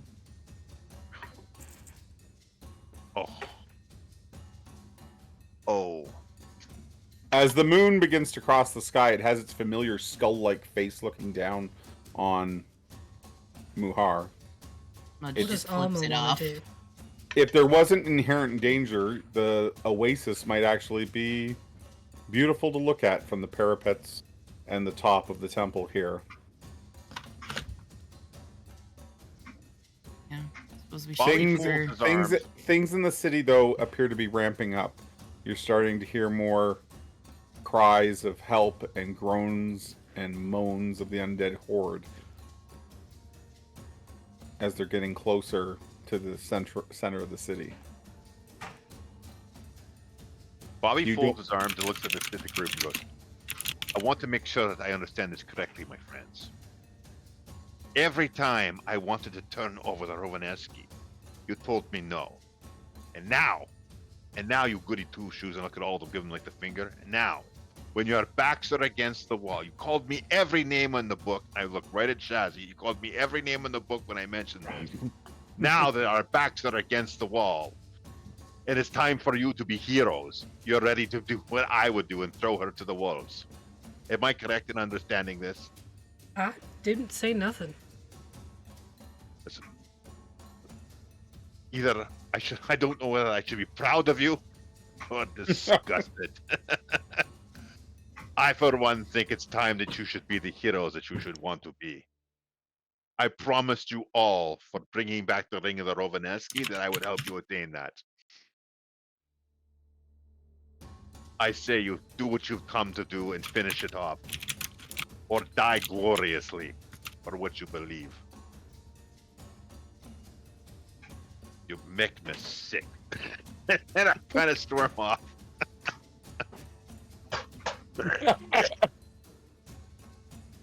Bobby spits. Oh, Bobby's best.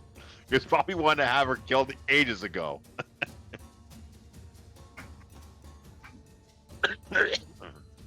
I mean, we could fight if I can get my strength back, but right now I can't help.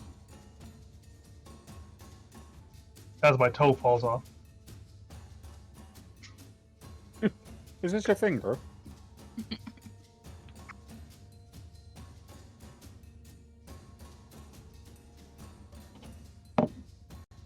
But Shazzy, she get said she might be able to fix me. At this point, I feel we've done everything that we can do to keep Alma free. We can't fight hordes of zombies.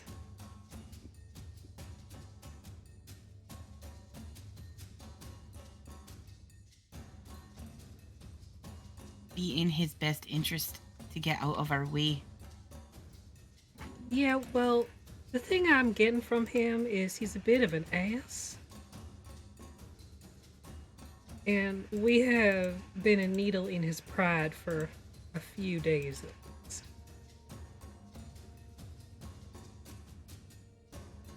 We've circumvented everything that he has set up to make us comply.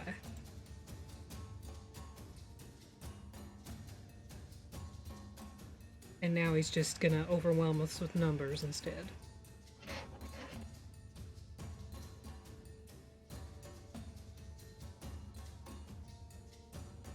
Ultimately, it's gonna be Alma's decision what to do, but I don't see any other way out of this right now.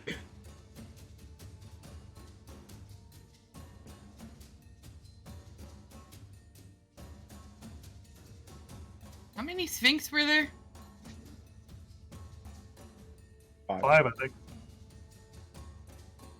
Does Gelhank? Gelhank's the only one that hasn't spoken on this. So, does Gelhank have a hot take?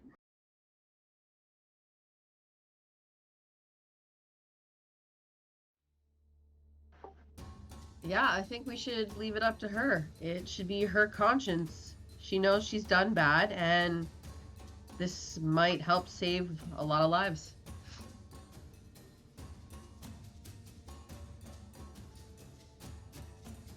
Bobby pipes up. There must be a secret entrance to leave this place. Perhaps we could all take her and We were go just away. in it. Literally, we were just in it. A way to get out, to sneak out into the desert. We were just in it. The labyrinth goes all underneath the desert. Then let us take that and take her and try to make it to the sexton. Do you realize what you're saying? What? You wish to now just let her die after all those things that you said to me? No, for I all those don't. months? I don't want to let her do anything that she doesn't want to do. If it was are up we to me, going- I'd get her out of the city. Well, then But- let us do that. Going through the labyrinth, that is just as crazy as fighting a whole horde of undead. I'd rather take my chances with the skeletons than go down there. If I'm gonna die, I'm gonna go out fighting.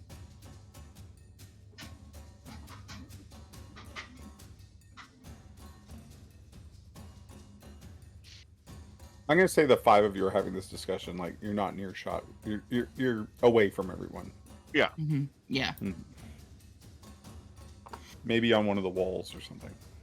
Well, perhaps Shaz, you could fly across the desert and get the Sphinx to come get us. Yes. I could. Is it this character? Oh yeah, that is this character. Too many characters have this freaking spell. I'd probably be shot out of the sky. Would you? Would you? Most By likely. what? With what? They're zombies. They don't have bows, no?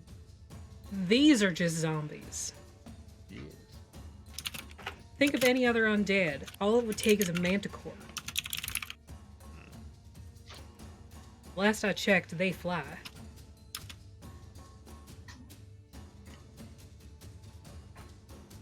Just give him Alma. She had a good run. She's old. You had a good run. I mean, she's It's really that big not killer that weed. old. All right, don't break my bubble. Look, we're at a point now where there is no win in this one. I see no possible way we can win. This is like another situation where we give him the bag and we shouldn't have gave him the bag, kind of Yes. thing. Yes. Okay. Just check. Or the That's scroll. why you guys- I'm not making As you guys are on the wall chatting and trying to make a decision or come to some sort of, you see a dark shadow move by the opening to the pyramid to the well. What kind of dark shadow? It looks like a creature. Looks like a maybe wheeze. Can I see with my eagle eyes what it is? Wheeze? Oh yeah, it's wheeze. Hell. Oh, that little bastard. He's poked his head out. Can we yell at him like, "Come here, Wheeze. We see you, my dear." He's looking around. Wheeze, my dear, come here. I called Do to him. you yell that off the wall? Yes. Wheeze, get up here now. He looks at you. He runs across and up the wall. He's quite adept at climbing. It's almost freakish how quickly he scales the wall. Wheeze, where have you come from? We've come from our home. And why are you here, my dear? Why are you here? I'm hoping you're here to show us a way out, yes. I'm hungry. Hungry for what, my dear? Food. Yes, but what do you call food? Wheeze comes up out of the well to feed all the time. Could you take us back into the well and get us across through the desert? Why you go through the desert? No, through the tunnels, underneath the desert, yes.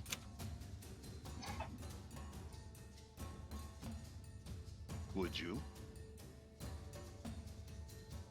Well, if we leave, all these people are gone. Or If we we can just bring smell What's-Her-Face with us, they'll follow us, and he's probably our best guide. He's like, all these people through the labyrinth? No, just us, and maybe a friend or two. Yes, Yes. you could do that. Yes, Yes. get us past the undead. Yes, Undead.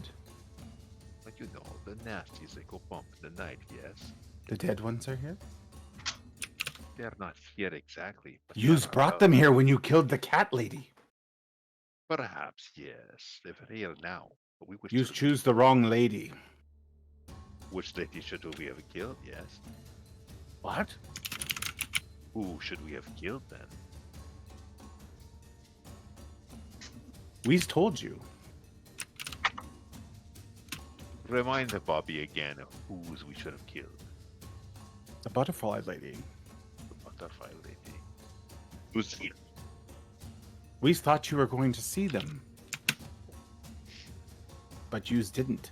We took a left at Albuquerque. Perhaps you can take us to the butterfly lady. Yes. Yous feed us. Oh, but of course. What do you wish to eat, my friend? We's like the shawarma. Oh, who doesn't like the shawarma? Come with me, my friend. Of course, it's the shawarma. Bobby's gonna take and get some shawarma. We'll go to the kitchen and rate it. I'm gonna turn around and look at you guys and go, "Get the Rovanashki woman. We're leaving." There's our ticket out. I take him to go get shawarma. So you search the kitchen you for search the temple, and you find some shawarma for him. Yeah. He and I have shawarma together while these guys are getting the Rowanowski woman. Okay. Our Sometime- Bolivian cult can take it. Some time passes, and Ankhtepot comes up and finds you, Bingo. Oh, my boy. She'll cast the spell on you. So she casts Remove Curse, and you feel the sort of the sickness, the sort of holding you down effects of the mummy rot leave you. I instantly go to bed. Bless you. Okay. Or a short rest if that's. We probably do a We're short leaving. one because we're going to have to go. So Wheeze eats his shawarma. I make sure to pack a whole whack of shawarma for he and I. Okay. And I'm gonna get him back up to where the heroes are after we eat, so we can like plank a way to get out of here. At this point, as you make it back to the wall, there's like a scream from the courtyard as one of these zombie-like creatures claws its way up into the courtyard, and the villagers rush at it with every possible weapon they have and drive it back under the ground. Good. Please tell me there's some random dude with a frying pan. Sure. I like that. Like they hit him with like frying pans and Bread rollers, rolling pins and the whole bit. But you feel like that's the first of many to come. Like, yeah, this is our cue to leave. Where's the Romanesque woman? So Wheeze is like, so me take you through the labyrinth? Yes. One moment. Where did we get Roman? Did we get what's her face there? Can Wheeze have the gem? The gem. Oh, the gem. That's what we got from the demon, right? Who's got that? Ryan does. Brian does. So maybe we can bribe him with that. We show you where the gem was. Yes, we have the gem. But perhaps if you get us out of here and show us back to where we wish to go, the gem could be yours. Yes. And with that, there's another scream from the courtyard as like half a dozen of these creatures begin to burrow their way up into it, and the guards from the walls rush to defend the inner courtyard. Get your axe, Kel Hank, we're going. Yep. I find Alma. Yeah, grab Elma and let's go. Okay. Okay. When I find her, I lay it all out for her. So what exactly are you saying? You're like, we have to get you out of the city, we're gonna go through the labyrinth, or give her the options of tell her. So here's what we've got. Either we get you out through the labyrinth underneath the city, which is dangerous as shit, and you probably will die. Or you stay here in the city with all the undead, and Ankhtepot comes and gets you, and you'll probably die. Either one is dangerous as shit. Up to you. You could sacrifice yourself for the greater good, give yourself up, and maybe save some people.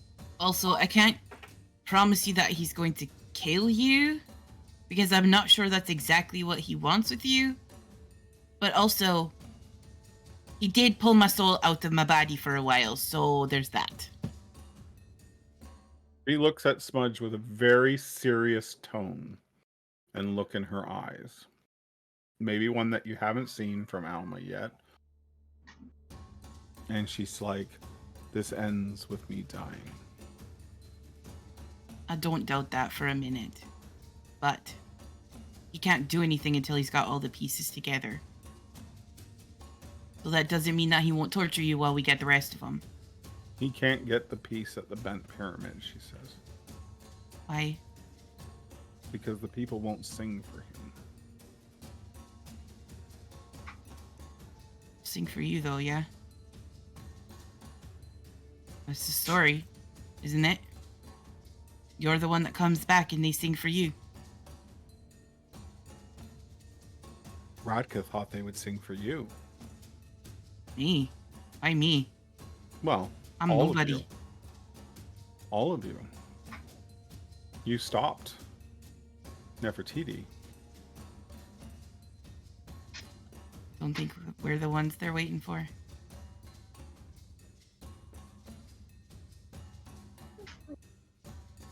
We can make the attack on the city stop, but it means that you go with Ankhtepot. There's more screens from inside the courtyard as more undead begin to burrow their way up into. We can't make this choice for you. This has to be you.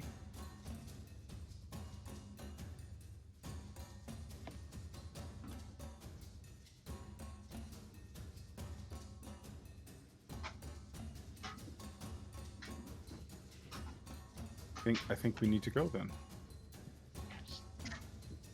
Okay, and we go.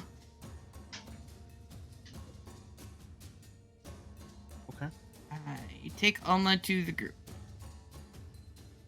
All right. Gonna risk the tunnel, you guys. There's now, not at the front by where you are, the back of the temple, there is quite a large fight going on as undead turn their way up through the sand, through the dirt, and into the inner courtyard of the temple. Maybe once he realizes that we're not here anymore, he'll stop. But Exactly. I don't hold. Or he'll just kill everybody. Rekatep runs to try and help.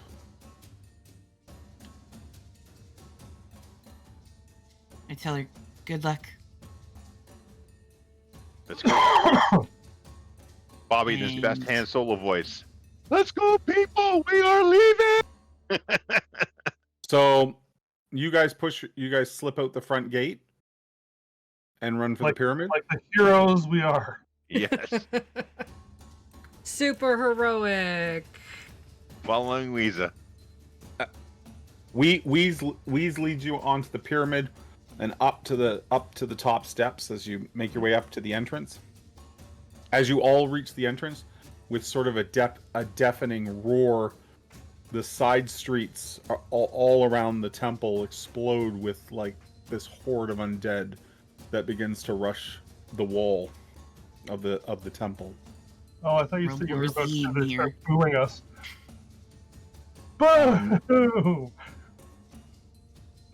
You make your way into the well then again? Yep. Yep. Okay.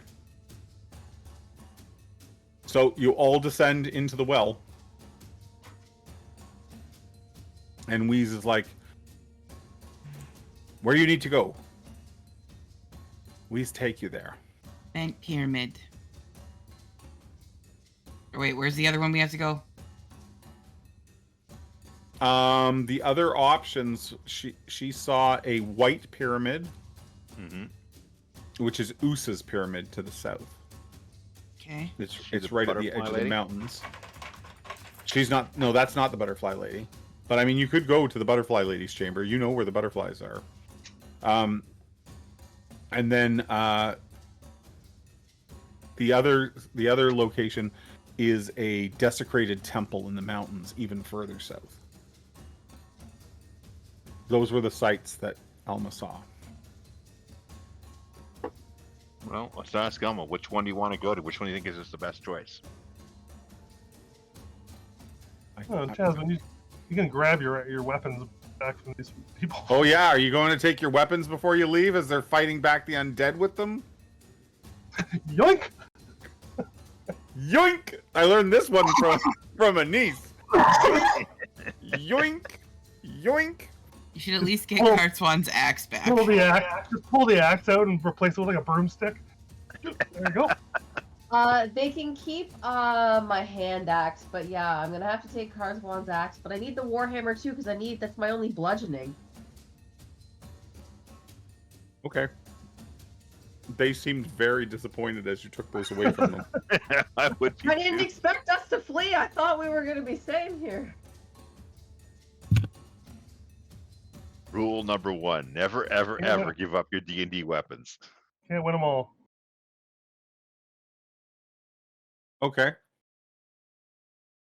Alma has to ask about the butterflies. She's like, what all this talk about butterflies? Well, there was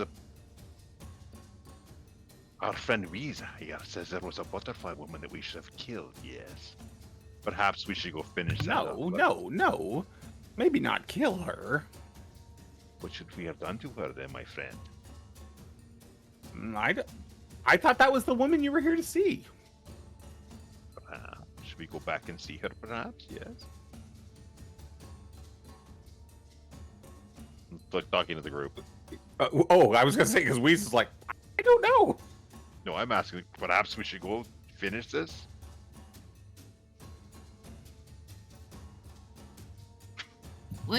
What is there to be gained by going to see this person? I do not know. I just wanted to ask. I got my lamp back. You threw your lamp in there. That's right, too. You did, didn't you? I don't know. Or we can keep going. What is the butterfly lady? I don't know. Lots of people come to see her, but no one can open the sarcophagus. Guy. That sounds like a terrible idea. The butterflies eat you. Then let us go. Where are we going? Are we going to go to the bent pyramid? I feel like we probably won't be able to do that one because we don't have the people to sing for us right now. They're kind of getting eaten by skeletons. So probably 6 or 7. Okay. Probably zombies. Like, they have a little meat on their bones. There you go. Like Gelhank's name might be a little tarnished right now, so. That's okay. No one's going to let them remember. She it. gave us weapons, and then when the attack came, she took them away. They won't be around for long. We'll be good. It's okay. No one's going to hear that story. Bobby's okay with it.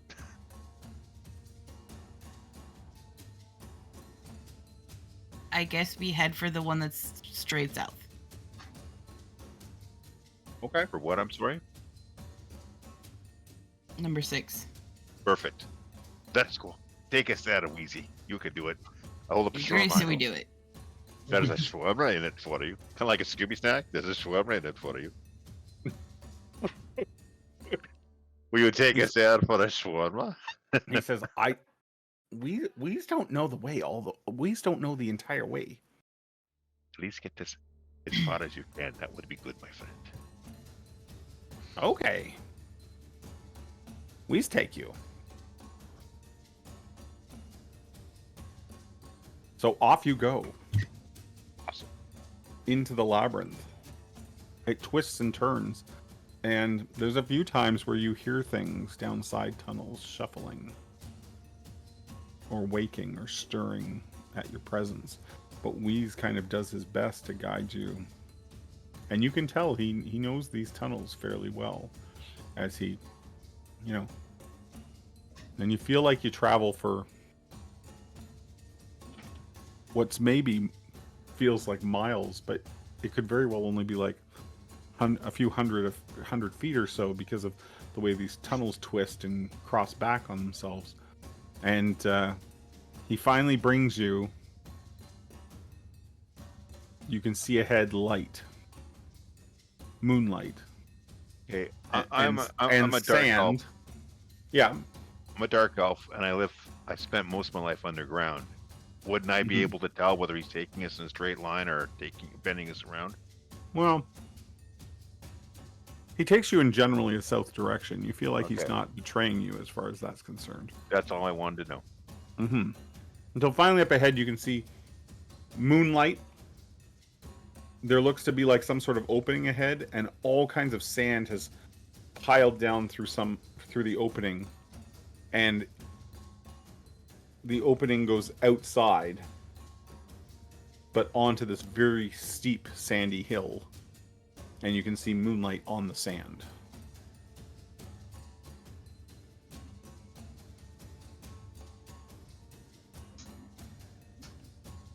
We can sneak out and have a quick scout if you guys want. May as well. All right, I'm gonna put my cloak on and try to sneak out. Let me roll for a stealth. Yeah, go ahead and give me a stealth check. Bingo, you have not had a long rest. 25. I don't even think I took a short rest. Yeah, you can take a short rest if you want.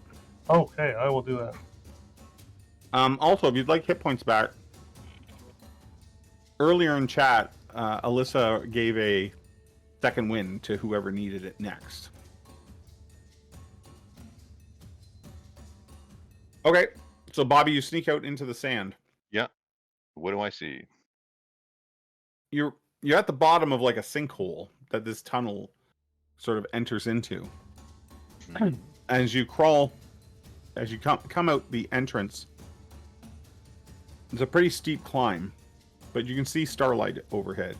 And as you climb up with your hands, like, it's very difficult to make progress. The sand just sort of caves back in on itself. But you do finally reach the top. To the north, many miles away now, you think. You can see the light of fires burning. Muhar appears to be on fire. And then around you is just sand dunes. Can I see anything in all directions? Okay, you can give me a perception check if you'd like. Sure will. It's nighttime, so you don't have to incur your drow penalty. 23. Okay.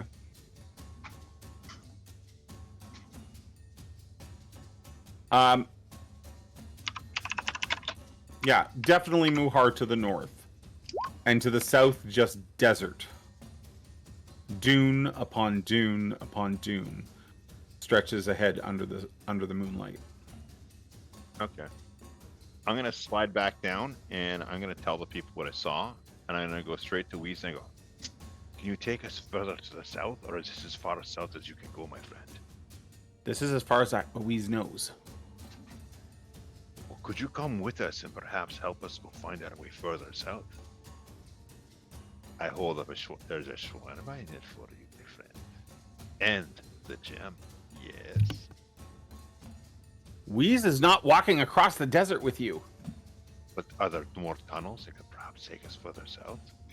If there is, Weiss doesn't know them.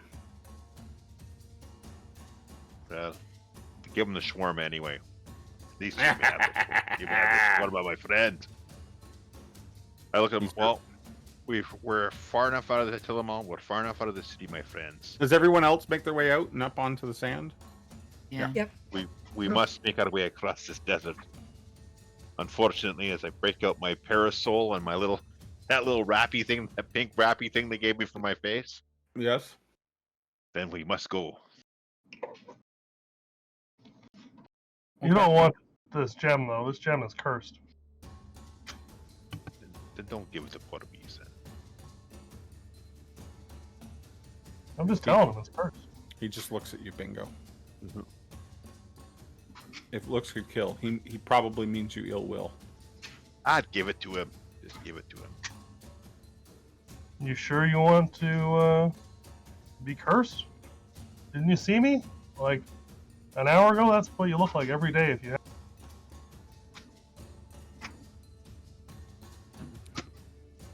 He shrugs.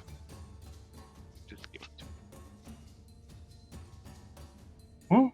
Okay. I look at Weezy and now remember, Weezy, we warned you that it's cursed. So any bad things that come to you, know that your friends told you no, you should not take.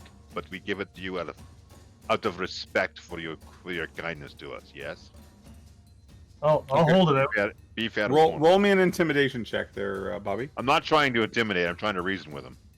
Well, you're talking about pretty scary things. Yeah, I could use a little prestidigitation here, or thaumaturgy. Do you want me to do intimidation? Intimidation, charisma. I get a whopping 7 on that. Okay. I mean, you know when I say these things, but you must. Do you know hold it out, Bingo? Yeah, and I'm gonna make my hand all like shaky. Ah! Okay. I'm trying to convince him it's real. It's real cursed. That's He's gonna very bad, nasty muju on it, my friend. Very bad juju. He's gonna take the gem. Okay. He seems very pleased. Like he immediately begins to like rub it between his hands and cackle to himself. He then nods to each of you and slides back down the sinkhole into the caves, and he's gone. Bobby looks at the rest of her and goes, I don't know about you, my friend, but I really like him. There's something about them. I don't know what it is. It's I think they call je that ne sais slam. quoi, yes?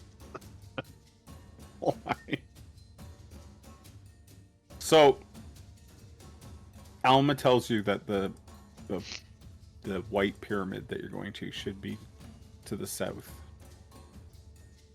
near the mountains. Let's get a wiggle on. Yep. As I open my parasol, I go, "Come, heroes, let us be brave." Have my little parasol out. Keep the sun Okay. off me. Give me 1 second here. So, as you make your way down,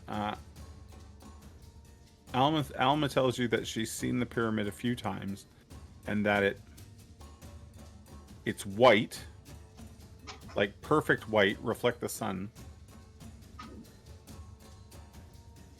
and that there's a jackal-headed statue that stands in front of it, really, really big.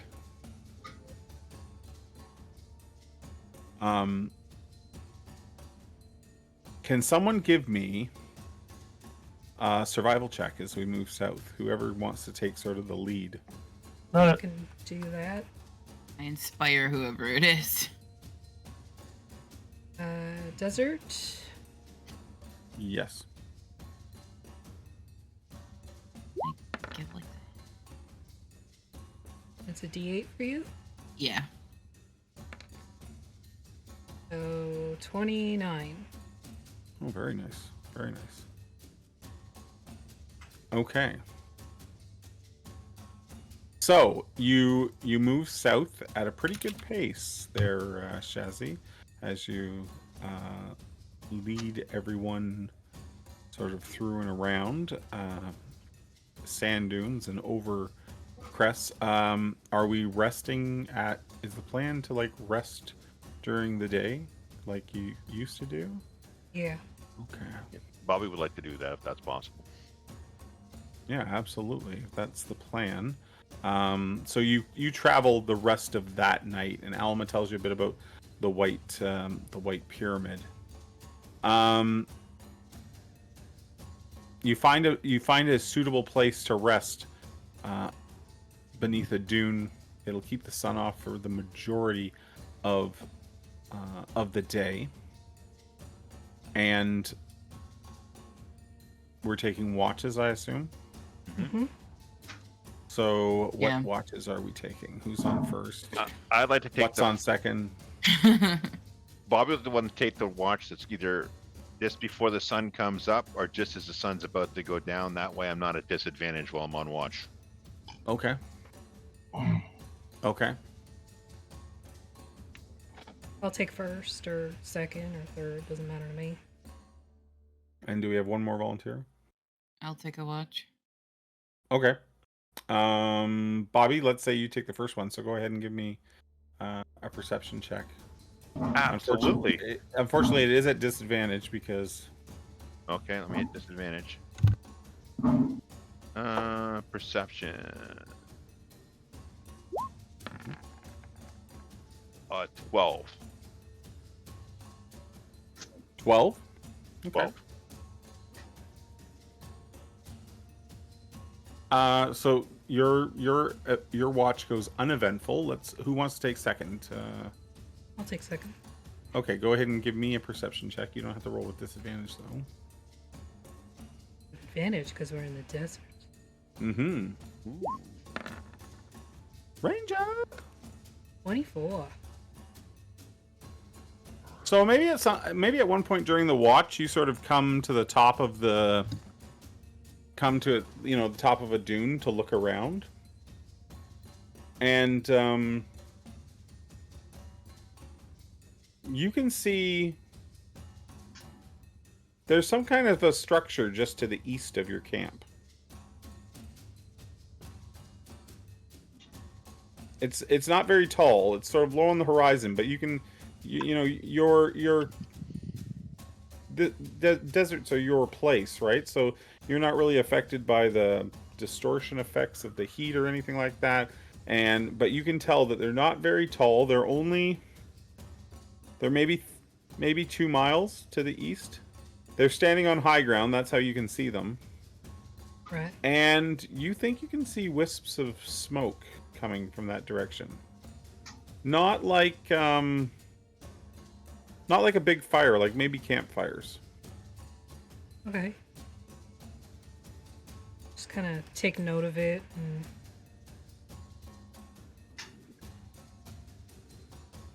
keep an eye on it. Make sure it doesn't get any closer for whatever reason. Okay. And I'll pass it off to Smudge for the third watch. All right. So Smudge, Shazzy sort of points that out, maybe. Well, I assume so, but maybe not. Yep. But You do I point did. out, I just okay. said. I just Oh, said okay. that.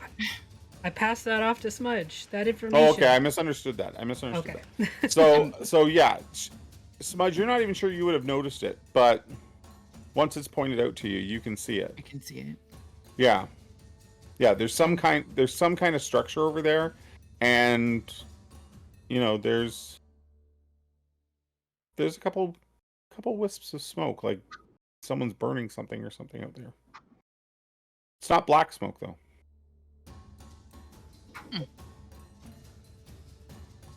Okay. I definitely am gonna keep an eye on it. And before Shazzy goes to bed, I go, Shazzy, did we make the right choice? Leaving Liquid Probably Dead? not.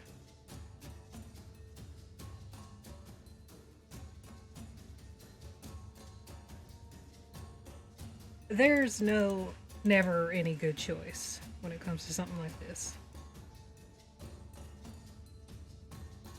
You can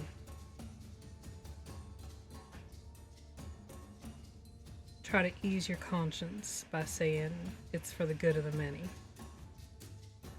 or the good of the few, or everybody's got a right to do whatever they need to do, but there's never a right choice.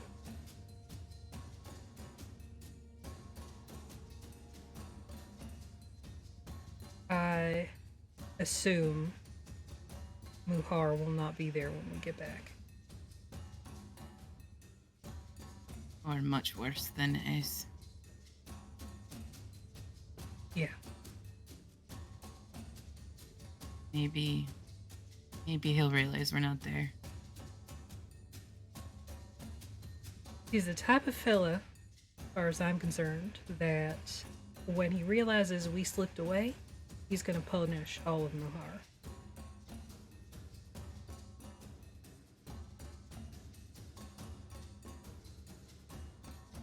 That's what I'm afraid of. Well, there's not much we can do about it now. Just keep going, right? One foot in front of the other. Yep. Okay. Want to go So, home. sorry, I didn't mean to cut you off there. You're okay.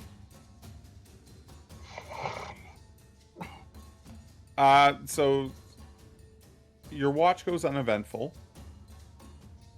Do I see any people come in or out of that structure at all? Or any creatures or anything?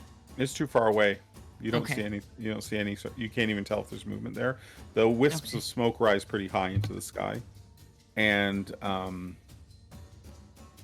you know, the structures are dark. They must be dark or looming, because they definitely and of course on a bit of high ground there that you can see them.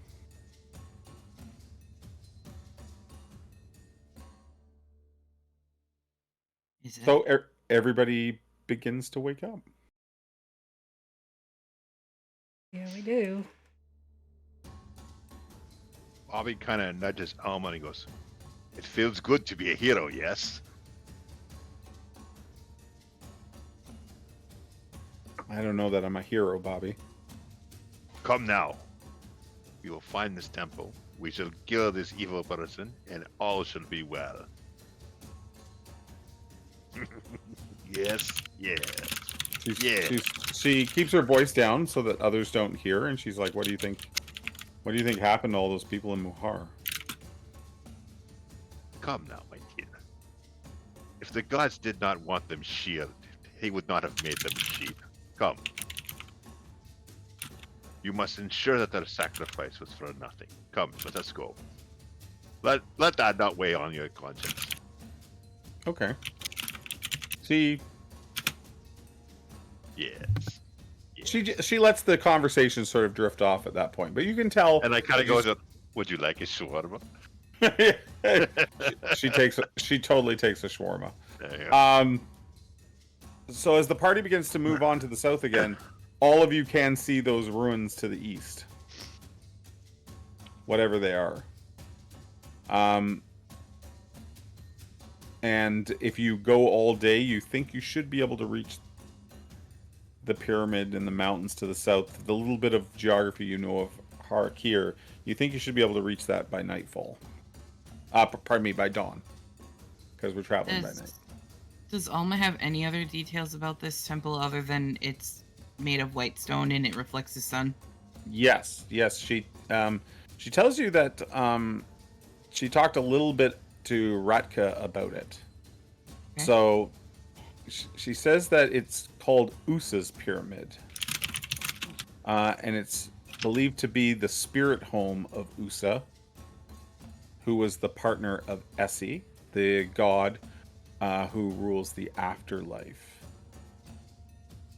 She says that Ratka knows that sort of parishioners and pilgrims have traveled to the pyramid before, and they whisper that the interior of the pyramid holds a door between this world and the land of the dead.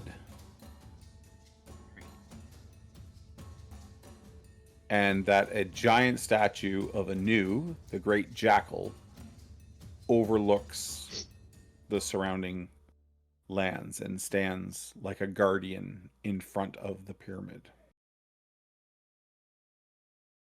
I don't want to get my soul weighed. I don't think it's gonna go well.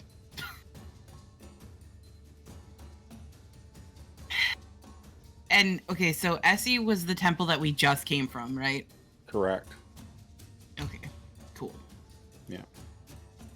Yeah. Is there another child of Ankhtepot here? You don't know. You don't know.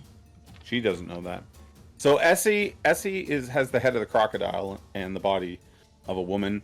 She's the goddess of abundance who presides over life and the living, although she shares the position of a life deity alongside her mother Sek. She is neither a kindly matron nor a benevolent protectress, though she's temperamental and opportunistic, and she is a divine reminder that life in Har'Akir is unfair, cruel. What do we know about Usa? So and Anu as well. Both of them. Yep. So Usa is the god of death, and he's the ruler of the land of the dead. And it is said that during the first age, he was actually the god of the sky. During the first age, Oru, the god of the sky, flayed himself to create an avatar to bring order to the earth, which became filled with all the world's righteousness and gained awareness as Usa. And that Usa was originally the god of rulership, but was murdered by his jealous brother.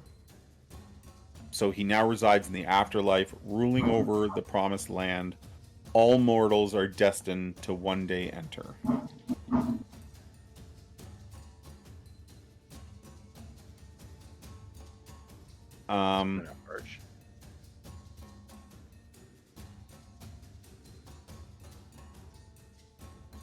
She tells you that Usa's sacred animal is the ibis, and that it's a bird that is said to be able to fly through the heavens and also wade through the eternal river's waters, signifying Usa's role as the bridge between worlds. Usa's living avatar is the pharaoh Ankhtepot. That asshole.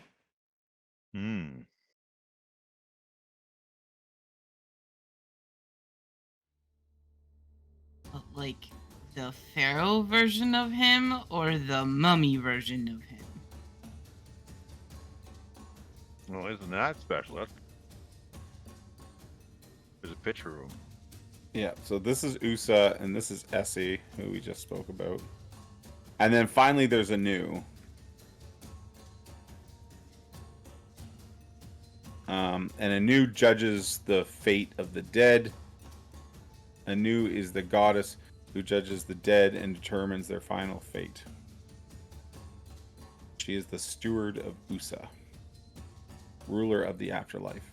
Anu was the result of a union between the goddess Sek and the evil god Sut. And there's a little bit of history there that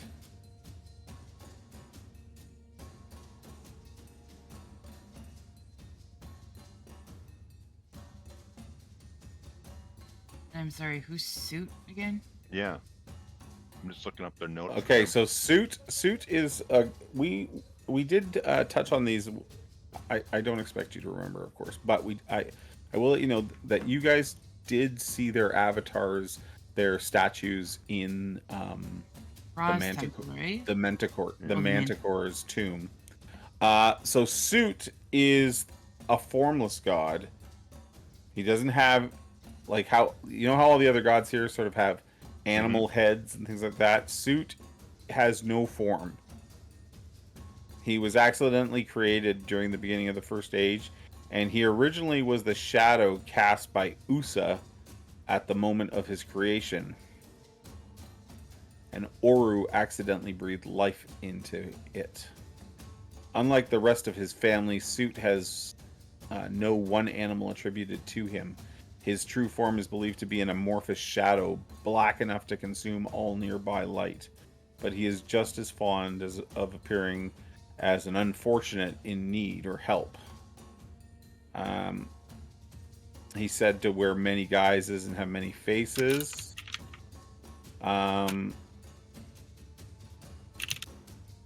Shit, I think Wheeze is a god. Weeza? He's said to use his many guises to lure Akirians to their death.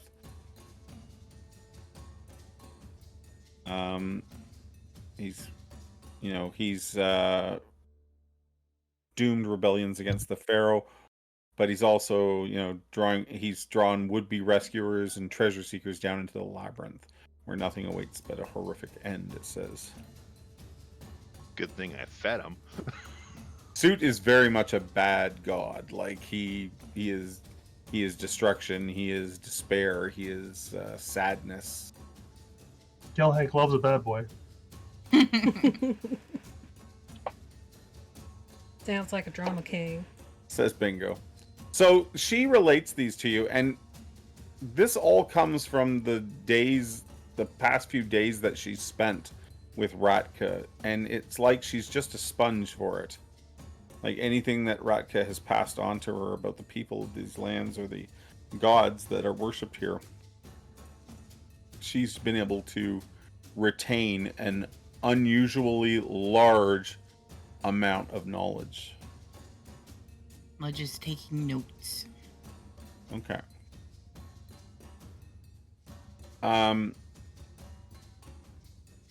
Yeah. So